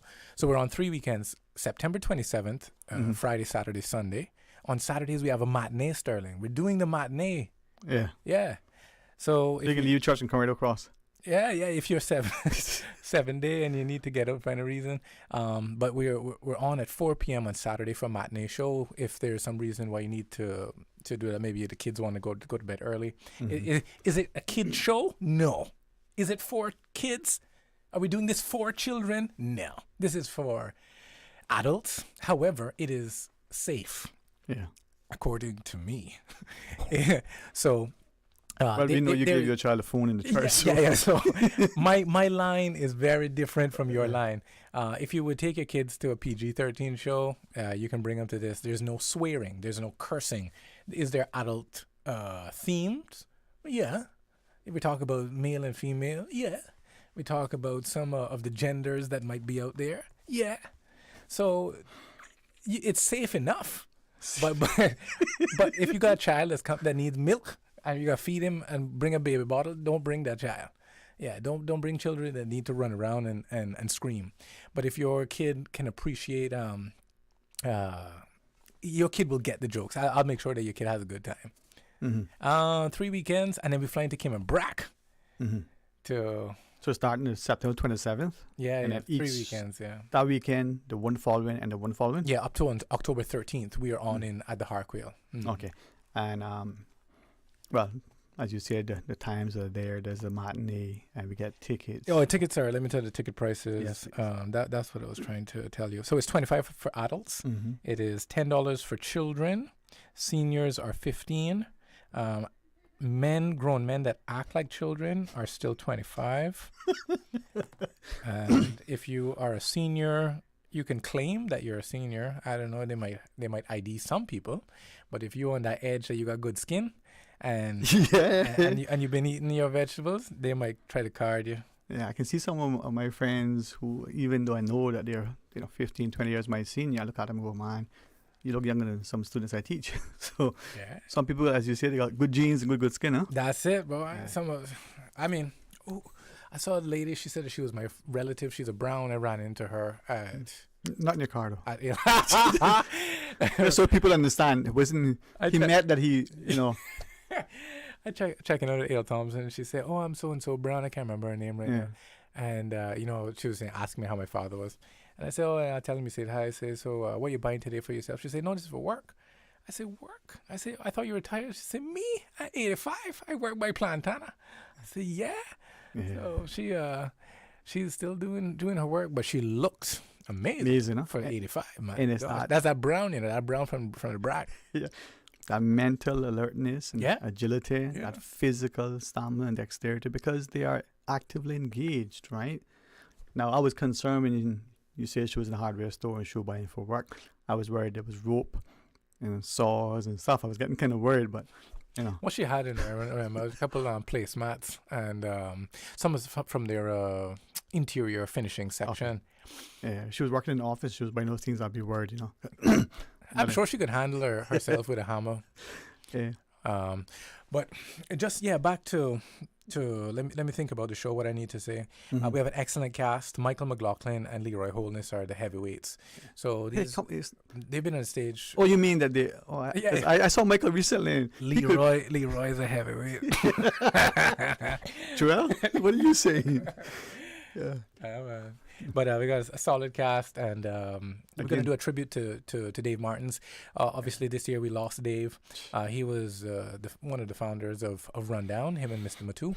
And I took this responsibility. This is a spin-off of Rundown.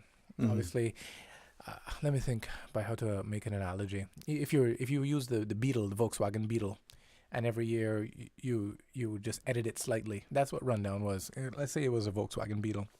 And I decided I'm going to take on Rundown. I would have turned it into a Mazda Miata. That it would have no longer been Rundown. So this is what happened. This is something completely different, but it mimics some of what we used to do. But it's just not the same show. It's a different show. I put gasoline on it. But this is where I think those of us who have come to engage with you, it's remarkable what this society can offer its people, and what is sort of reflected and represented through us when we are at the fore. And increasingly, I'm recognizing the need for us to step up and make no apology about our accent. I speak how I speak. For some people, they don't hear it before because it's so unusual. For others, they may be offended. Well, you know what? You and the horse that you rode on can ride back out. But it's about loving kindness, right?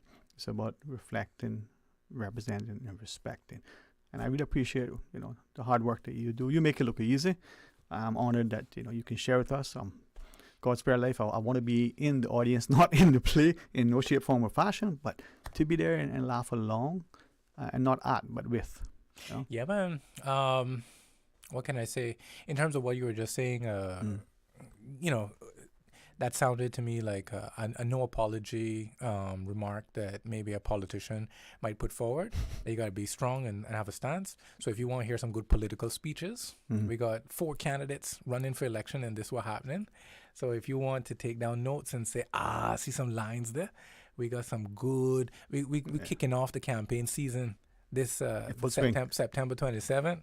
Yeah. Boy, if you support these people, boy, you're probably in a good political party. Can I bring in my recording just to make sure I miss it? Can I get my stenographer to transcribe? Yeah, man. We got some new parties on the thing, PPM and what's the other one? That's the one party now, right? I don't know. No. Yeah. This is like not a session, but this is good party, huh? Yeah. All right, man. Listen, I don't know that your schedule would allow, but if it does, please come back in, even if by a phone call, to share with. And I'm hoping that the rest of us would come out. Oh, but sorry, just to say that, just to say by a phone call, I was so pleased to hear that lady's voice, whoever she was. Maybe she's a first-time caller. I'm not sure. Maybe you know her regularly. But I just want to say that I encourage all residents who are listening to this talk show, don't rely on somebody else to call. There's this idea of being satisfied that somebody else will call and make my point for me, or I'm going to wait until somebody else calls. Please, it's an interactive show, and I'm sure that everybody would appreciate new voices, new opinions, and this concept of the empty barrel makes the most noise. There are people out there that love to pick up the phone, and some of the people who have the strongest ideas and input to add to the show hold back and they reserve themselves. So yeah. Thank you for that. What's your number? What's the number to call to the show? Oh, you mean wait, what's my number? 1-800-534-8255. I thought you were getting personal. I need to write. Let me write it down. To Matt's point. I want to write it down. Hold on. 1-800-534. 534. So if I call this from for anybody who has never called the show, it's supposed to be a free toll-free call. Compliments of flow. 1-800. 1-800. So if you have no credit, if you're a top up, it's still gonna work. You when you run out of credit, you call 534 1-800. Why, Sterling? We need a number for Radio Cayman, like 949-1234. Okay, well, we got 949-837. That's a different. Okay, well, let's try to get one number. So let's go 1-800-534-8255. Okay, so you can dial straight up the bottom. 82. No, not straight up. 8255. Gosh, I'm gonna say it slowly. Here, borrow my glasses. 1-800-534-8255. Yeah. Yeah, man. I want you to try it and see if it works. Right? Let me call right now. Yeah. See, I put myself on here. Yeah. And with Matt Brown's invitation as we take the break, apparently he says ringing, but nope. It's kind of like some of the politicians. Yeah, man. We're getting good feedback, man. That's her. That's her? Yes, sir. That's only because they knew you were calling. All right, that's good. All right, listen, thank you. And as you shared, right, let us not live vicariously through others. Let not their voices be, our advocates. Let us stand in the gap. I know you over. I'm so sorry. The reason that I said that is because I hear people saying us Caymanians and this is how we think. And I'm not a part of your we. I'm not a part of your us. I am separate from you. So if you don't speak for me, I would have to put that responsibility on me to call in for myself. That's right. Advocate for yourself, right? Don't let others. You can speak together, but speak for yourself. Matt, thank you always, man. It's a pleasure. I learned a lot in your company. All right, to our listeners, as we come back from the news break, our friends, part of a paid segment from CNB, we invite you to join us. Stay tuned for Talk Today.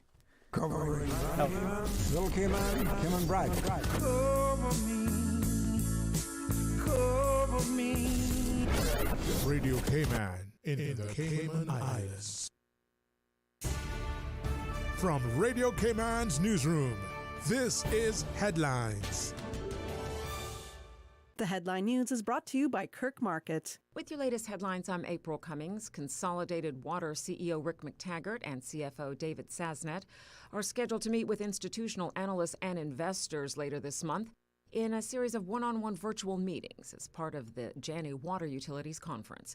The duo will review the company's recent financial and operational results and discuss the company's current projects and potential growth opportunities.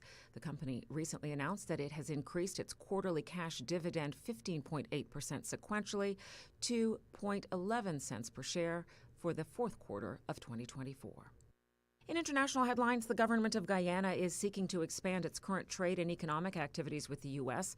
to bolster several key sectors. Finance Minister Dr. Asni Singh met recently with a number of high-ranking U.S. officials in the U.S., as both countries have been partnering in several areas, such as economic growth, trade and development, and security. A release from the Finance Ministry over the weekend said Singh met with Deputy Assistant Secretary for the U.S. Department of Treasury, Michael Kaplan, where he updated Kaplan on recent economic developments and prospects in Guyana, and also explored opportunities for the two countries to collaborate on matters of shared interest. The UN chief today says the United Nations has offered to monitor any ceasefire in Gaza, demanding an end to the worst death and destruction he has seen in his more than 7-year tenure. Secretary General Antonio Guterres said in an interview with the Associated Press that it is unrealistic to think the UN could play a role in Gaza's future, either by administering the territory or providing a peacekeeping force, because Israel is unlikely to accept a UN role. But he adds the UN would be available to support any ceasefire. Those are your headlines. I'm April Cummings. www.radiocayman.gov.ky. Check out our social media pages: Facebook, YouTube, X, formerly Twitter, Radio Cayman Headline News.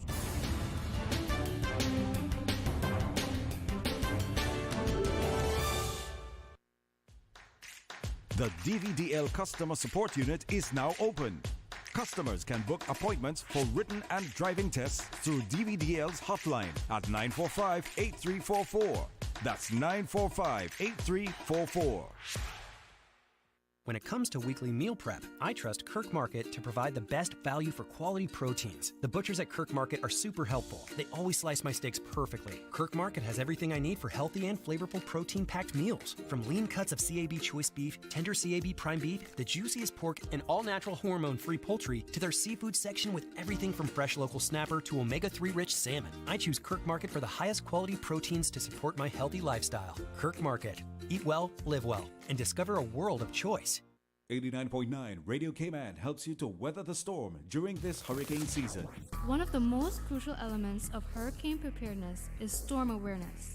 During the season, it is of utmost importance to pay attention to the latest local weather forecasts, as hurricanes do not suddenly form or strike. There are various methods of advanced notification.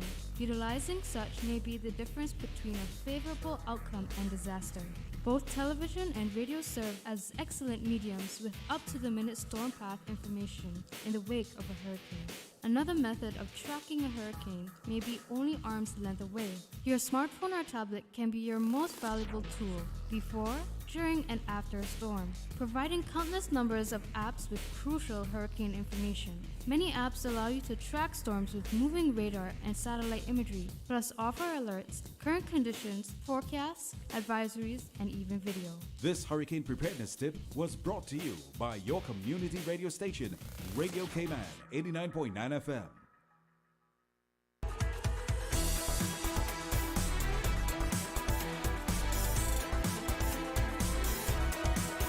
Radio Cayman Talk Today continues. Hey, welcome back, and thanks for joining us. And as we get a chance now to truly enjoy the excellent company and to showcase the amazing talent and resourcefulness that we have within our country, a quick reminder, as Matt Brown exited stage left, check him out on stage, and fantastic team, Michael and Leroy and the rest, for their year's sort of production of what happening. Well, to Miss Ashley and Miss Denise over at Cayman, thanks for coming on board. As I'm still reflecting and reeling from some of the comments that Matt shared, he leaves us with two things. One, a sense of presence that is not just only familial, but it makes us be mindful that we have great talent, whether it's the academic, the athletic, or the artistic talent, but we also have people that are genuine. They're hospitable, they're loving, they're kind. But if you're not careful and you don't read the room properly, if you offend, they might say, okay, Bobo, that's enough for now. And then at some point, they'll maybe be a little bit more assertive. But what I like is that when we see professionals like yourselves who bring that amazing Caymanian hospitality in all stages, from entertaining at the tables to at the desk as our clients come in, it's a reminder that this country has much to offer. So maybe to you first, Miss Ashley. To our listeners, I know you told me, now, is that a promotion you're making? I mean, yeah. What? Product and support manager Yes. because last time here, but introduce yourself properly to our listeners, and then Miss Denise do the same. Sure. All right. Sure. So I'm Ashley Powell, Product and Support Manager for Online Banking with Cayman National. And Denise? I'm Denise Miller. I'm a Senior Online Banking Administrator at Cayman National. And we work to make sure that online banking operates as it should for all our customers. And the thing is, I'm not going to, other than maybe this reference, make no more, Matt was talking about getting tickets and people going online and they don't, because as much as we are able to navigate online, we still like that physical sort of thing. If we can't do it in person, we may do the phone call. But from what I gather from many of your customers, your online platform is exceptional. It's easy to navigate. People actually understand the thing that they want to do. When they click it with the mouse or touch it with the screen, it actually responds and it goes, and you can type where the prompt is. Now, that's commendable and it should be automatic and expected, but it doesn't always work that way. So thank you for what you're doing. I mean, whatever it is, it's good stuff. All right, help our people to appreciate the importance of how, even though we still like that personal touch, it almost seems that even though it's online and electronic, still, if Sir Alden would mind me using his word, it's bespoke, but it's also very familiar, as if you're talking to your family member, right? So, is that you, Miss Ashley? Well, we do have... So we do have all of our user guides online available on caymannational.com, which can, you can watch videos or you can read, whichever one you prefer, to walk through yourself on how to use the features online. That's on the website or on the mobile app. But also, that's important to know, and that something that we would want our customers to know is that Cayman National is 24/7. So you can call us at any time. call 949-8300, and someone will be there to answer the phone and help you if you need assistance with your online banking, or if you, have any questions or any queries, any of that fraud word that we don't like to talk about. But we do recommend, we want people to know that we are there 24/7. Please call us. Don't wait until the next business day if you suspect something.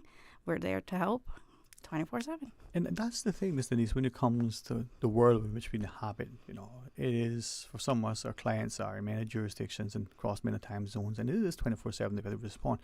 But in that digital domain, there are many, what is it that we read about, bad actors who are trying to find. As Ms. Ashley shared, in your presence reminded of two things.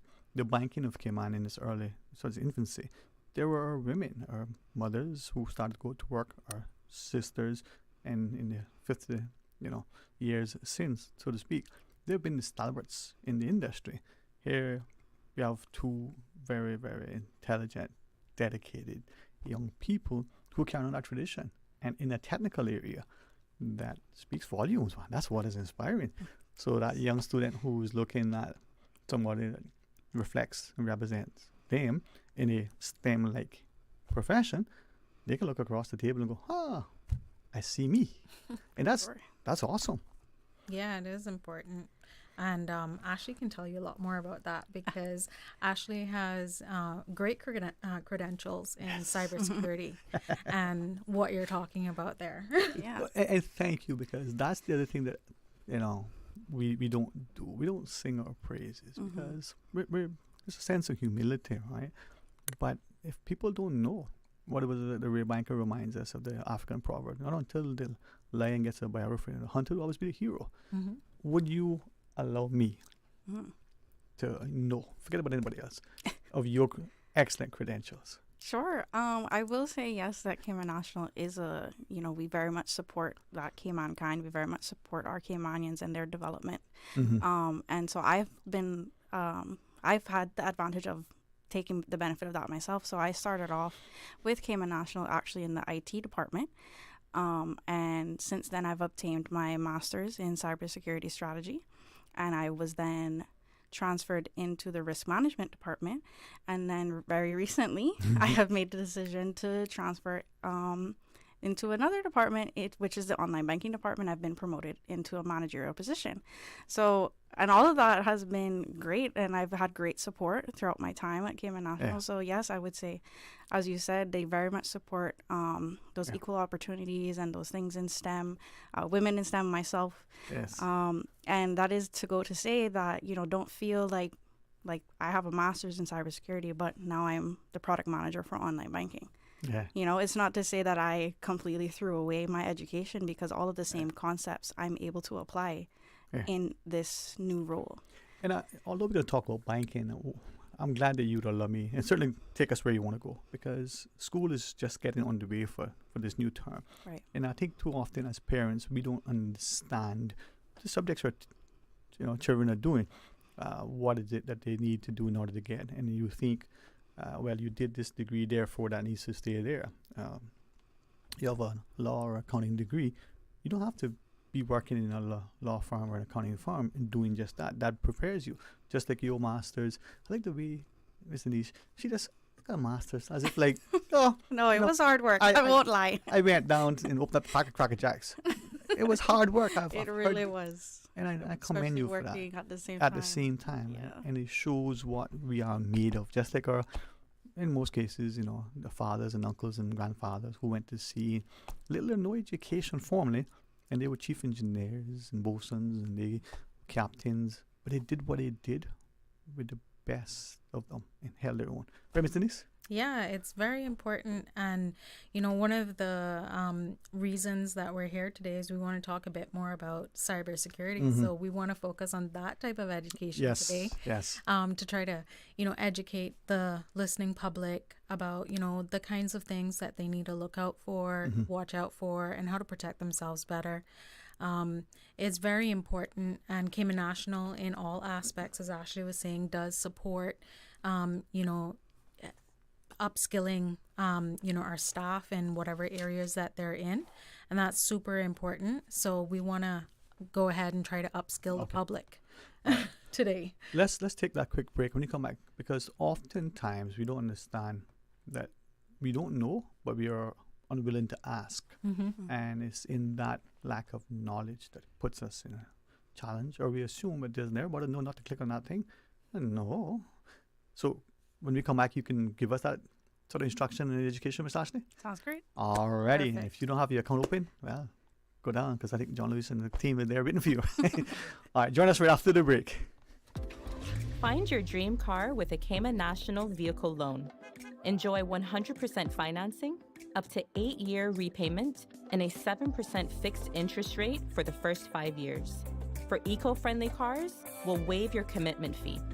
This only applies to new vehicles. Call 949-8300 or email lending@caymannational.com today.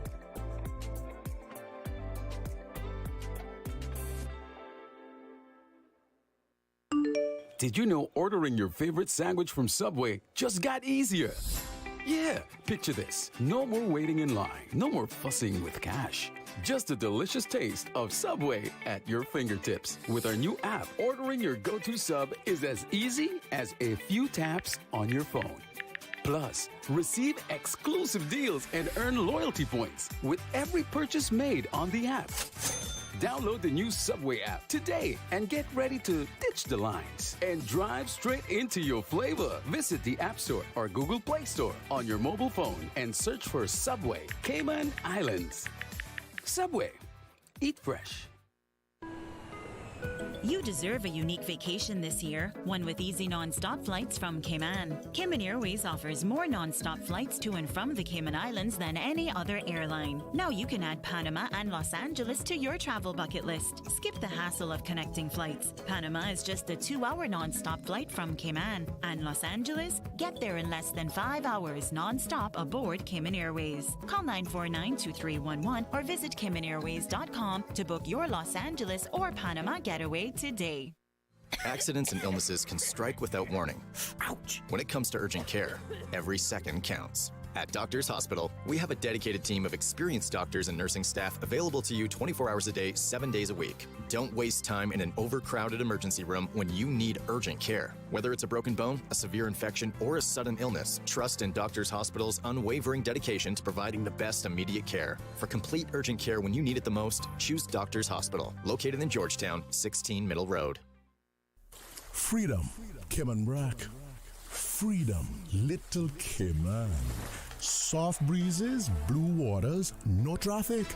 Unwind and rejuvenate your mind, body, and soul. Sister Island Staycations, a taste of freedom. Discover all that our sister islands have to offer.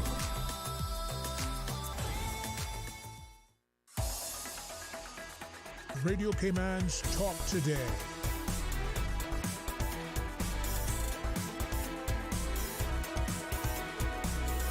What is on your mind, Cayman?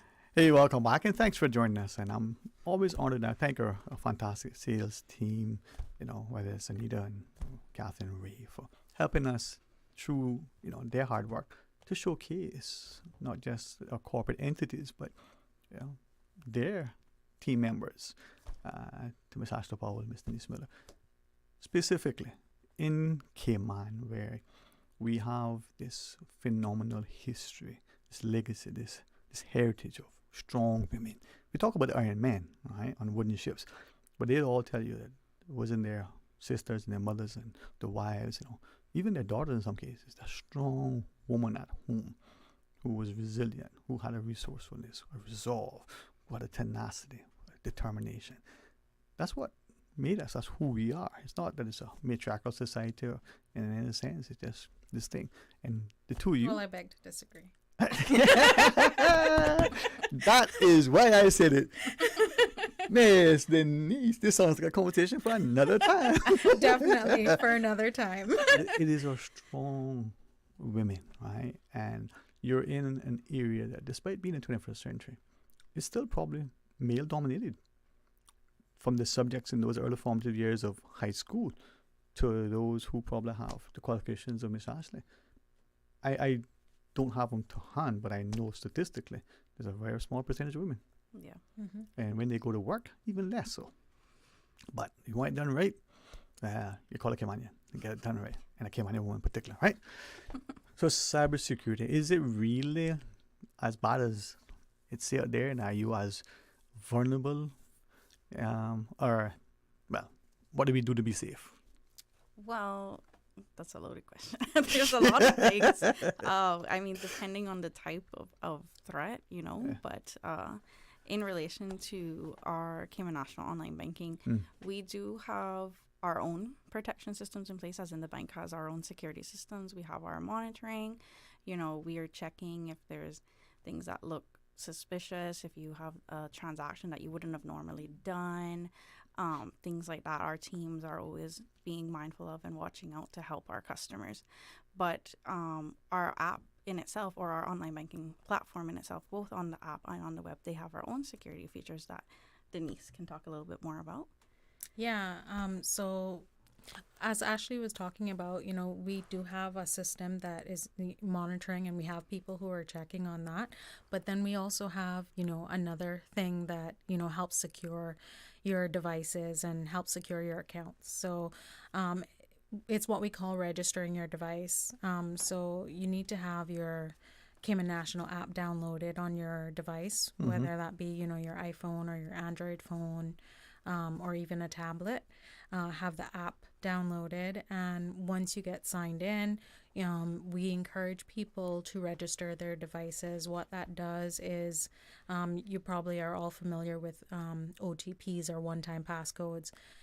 It removes the need for OTPs, and it replaces it with a prompt, that a notification that comes from the app itself.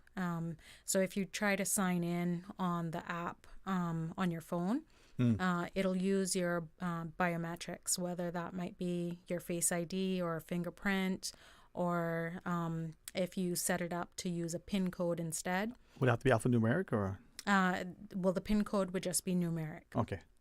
And you would use that to be able to log into the device on the phone. If you try to log in now, say on a computer, and your phone is registered, what would happen is you'd get a notification from the app on your phone, and then you would have to open that up and authorize the login.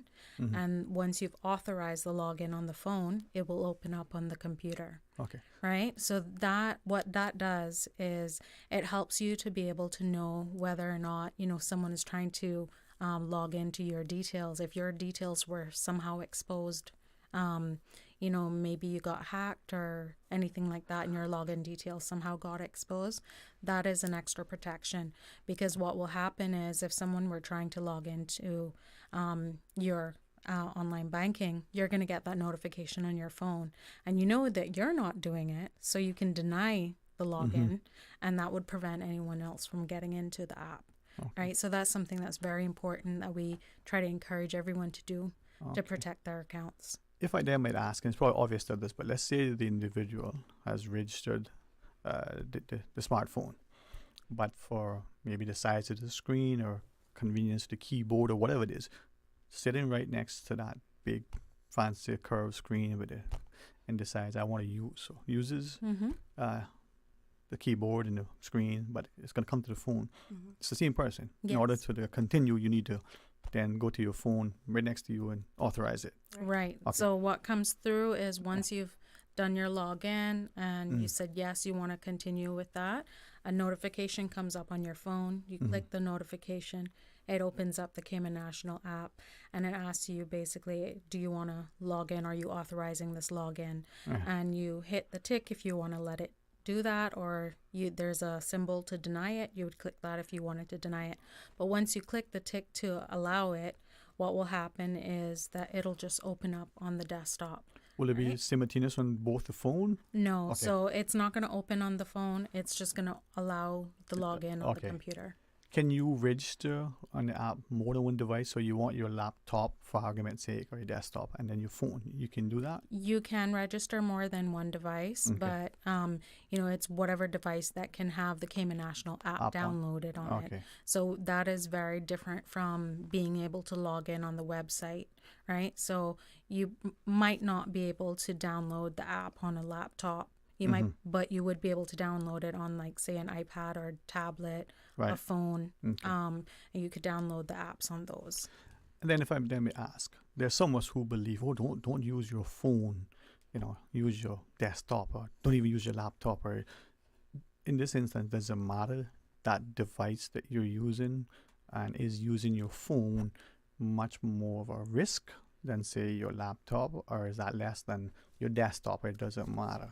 It depends really on the individual circumstances. She can talk a bit more about that, but you have to know whether or not your device has, the is most recently updated. Do you have the most recent form of the app? Do you have the most recent software on the phone or the computer?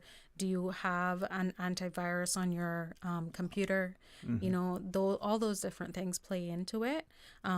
So I wouldn't necessarily pick one or the other. It depends on the individual and what they have on their devices. And I appreciate that, because some of us think, if you're using this thing, your desktop is hardwired into your internet connection, that's okay. Don't use Wi-Fi. But what you're saying is the security of that device itself. Is that the case, Ms. Ashley? Yes, that's Denise is absolutely correct, and in saying as well that it is the individual circumstances. And going back to your earlier question of, how can we protect ourselves?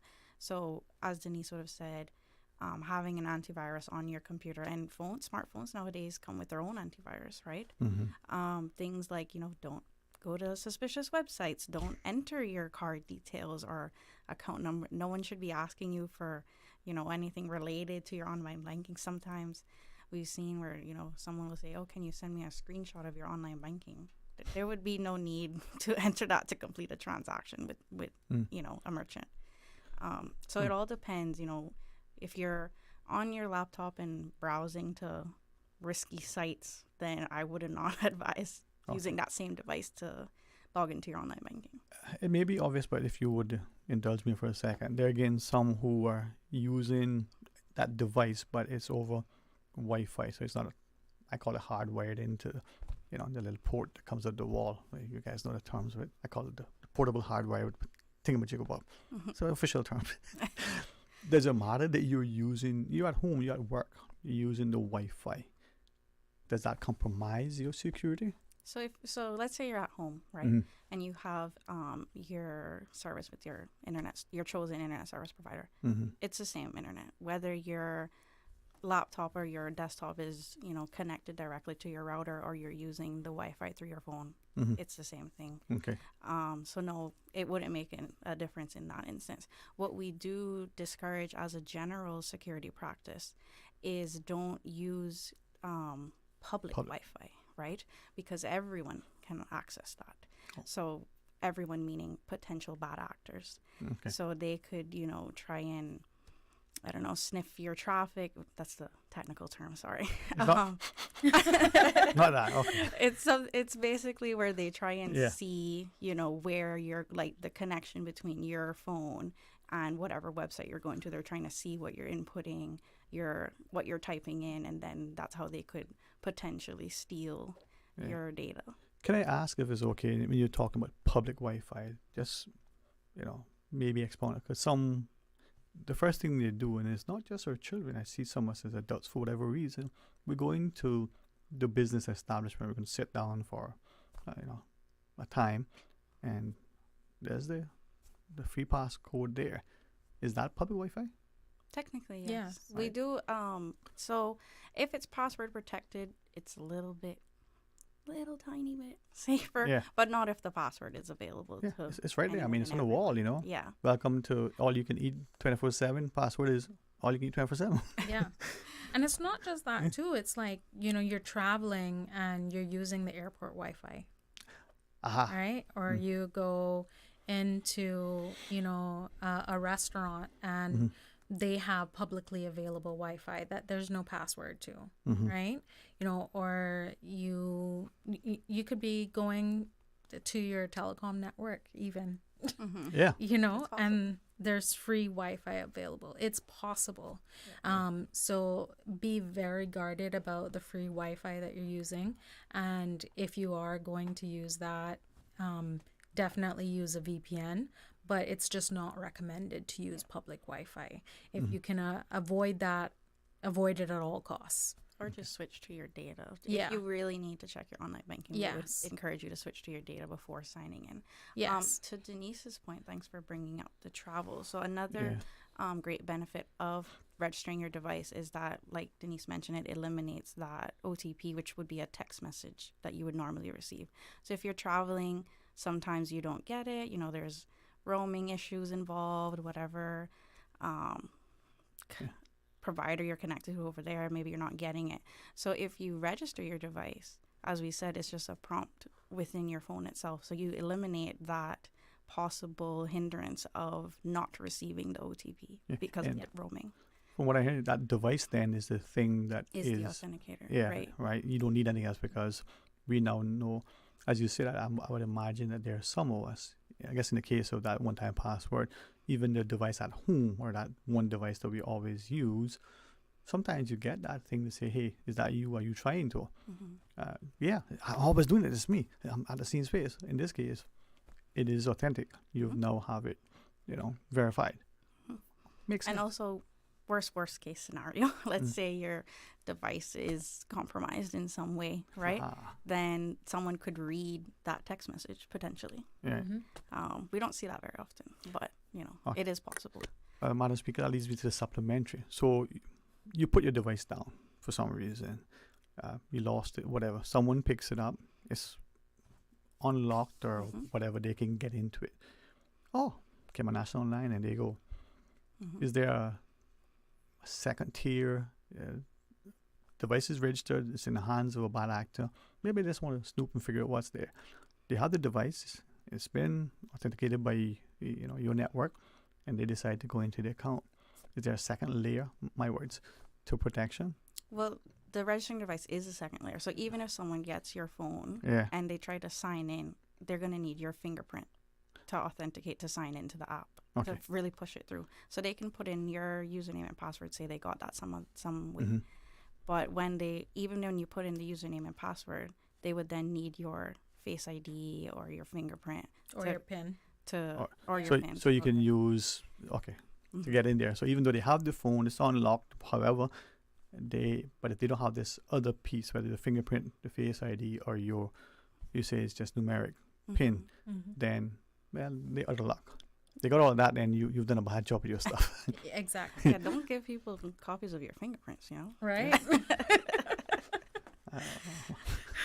But, and I appreciate the levity, but I think sometimes we don't understand why we don't do these things. And for some of us, it may be the spouse or that partner, it may be the sibling, it may be the child, the parent, whichever, and we share the PIN, we share certain things that allow them. But that should be a trusted person who we know for us at our direction or in our absence to benefit us, will do this thing. Is that okay-ish? I mean, we wouldn't recommend it. It's still a risk. That's still a huge risk. You don't know, even if that person, is ironclad, 100% trustworthy, you don't know that their information is going to be hacked. Okay. Could we then ask, and it's kind of what I was trying to what I'm going to ask, two people or more on the account. They're all legit. That they can sign into that account. They got their own devices. So how that works is that each person has their own online access. So if you have an account and you have 4 people signing on that account, each one of them would have their own online access with their own username, their own password. So they should not have to share any information at all. And there's a way to, there's 4 of us on the account. We all can independently do stuff. There's a way to know whether it's person 1 or 2 or 3 or 4 who did that authorization. Well, yeah, because you have your own information. Right. And I would imagine this is sort of in those accounts, and thank you so much for your time. I'll ask you maybe for a few extra minutes, but in the case of corporate sort of banking where we have dual control, we need more than one signatory to the account. How does that work in this instance online? We're used to 2 signatures authorizing this thing. How does that work in this instance? It works great. I mean, our system is set up so that, you can set it so you can have, multiple people. You can say that, okay, well, this person can transact on their own, or you can set it so that no one can transact on their own. Anything that is done, someone else needs to authorize it. Okay. So you can have one person input, a transaction, and then the other person has to sign into their own access. Okay. To then log in and authorize it. So and the person that created the transaction cannot also approve it unless that's how you have it set up to independently transact. And you do actually audit that, it was initiated. Yeah. First step, but also authorized. And that would be your own company's policy and internal controls. Yes, it's up to how your company operates, basically. Okay. And then if there are 2 people, it might be, as you shared, the first person up to X amount or type. Right. Then the second one comes in, but the prompt is automatically electronically generated to the other person to know, hey, this transaction is pending. We need your approval and authorization. So what would happen is someone would enter a transaction or a few transactions, and then I say, hey, I need some transactions approved. That other person then would log into their own online access. And then under the pending transactions, they would see what was done, and then they can approve it or look at it to see what it is, the details of it, decide they want to approve it or decide they want to reject it. Right. So, yeah. So very much, I know you guys are young, but I think back to the days gone by where, you wrote up the checks probably and you got a signature and you walked it around to the next signature and put it on the desk and they signed it and they brought it back.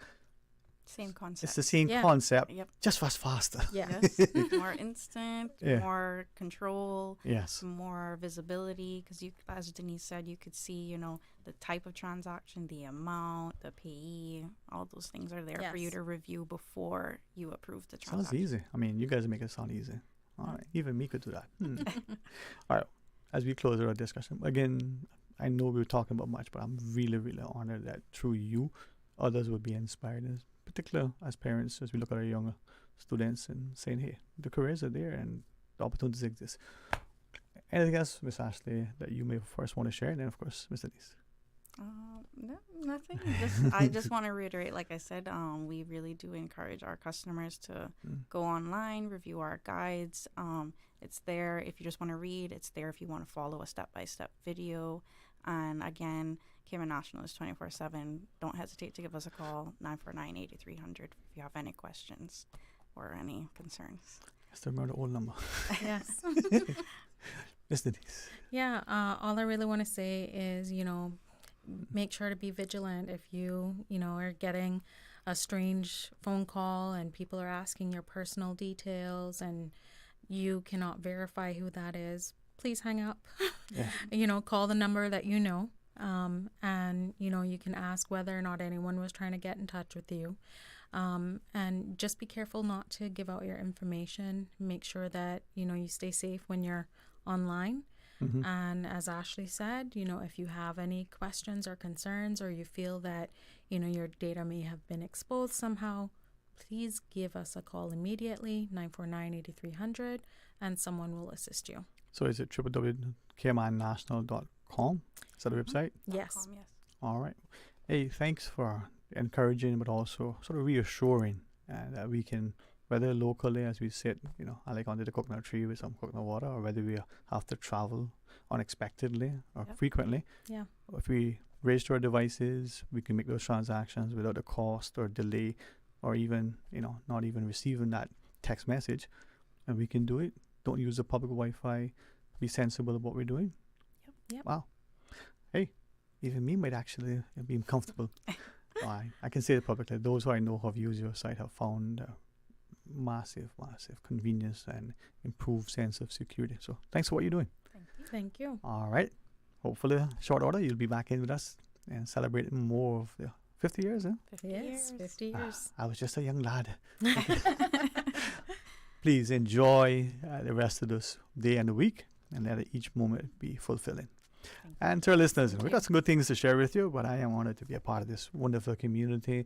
Just a quick reminder, Thursday and Friday, our ministries responsible, within our community is going to be celebrating live. I'm going to have him here as Mr. O.C. will on his show. The Honorable Tourism Minister on Thursday is having an opening for the Scranton Park, so 5:30 if you can do that. Wednesday, the day before, at the former museum next to the Turtle Center is I have an exhibit that's happening. Tomorrow morning I'll be having breakfast. Not as kid. You guys enjoy the afternoon. God's willing, we're going to make this place the very best because we're going to do it together with a sense of unity and love. Until tomorrow, be blessed. Talk Today is brought to you by Subway, open 24 hours in Countryside, Anderson Square in Georgetown, and Centennial Towers in West Bay. And by the Ministry of District Administration. Explore your history, explore your land, explore your sister islands. And Cayman Airways. Call them on 949-2311 to book your nonstop flights to Los Angeles and Panama. And Doctors Hospital. Peace of mind is important when life happens. Doctors Hospital, always there for you. Call 949-60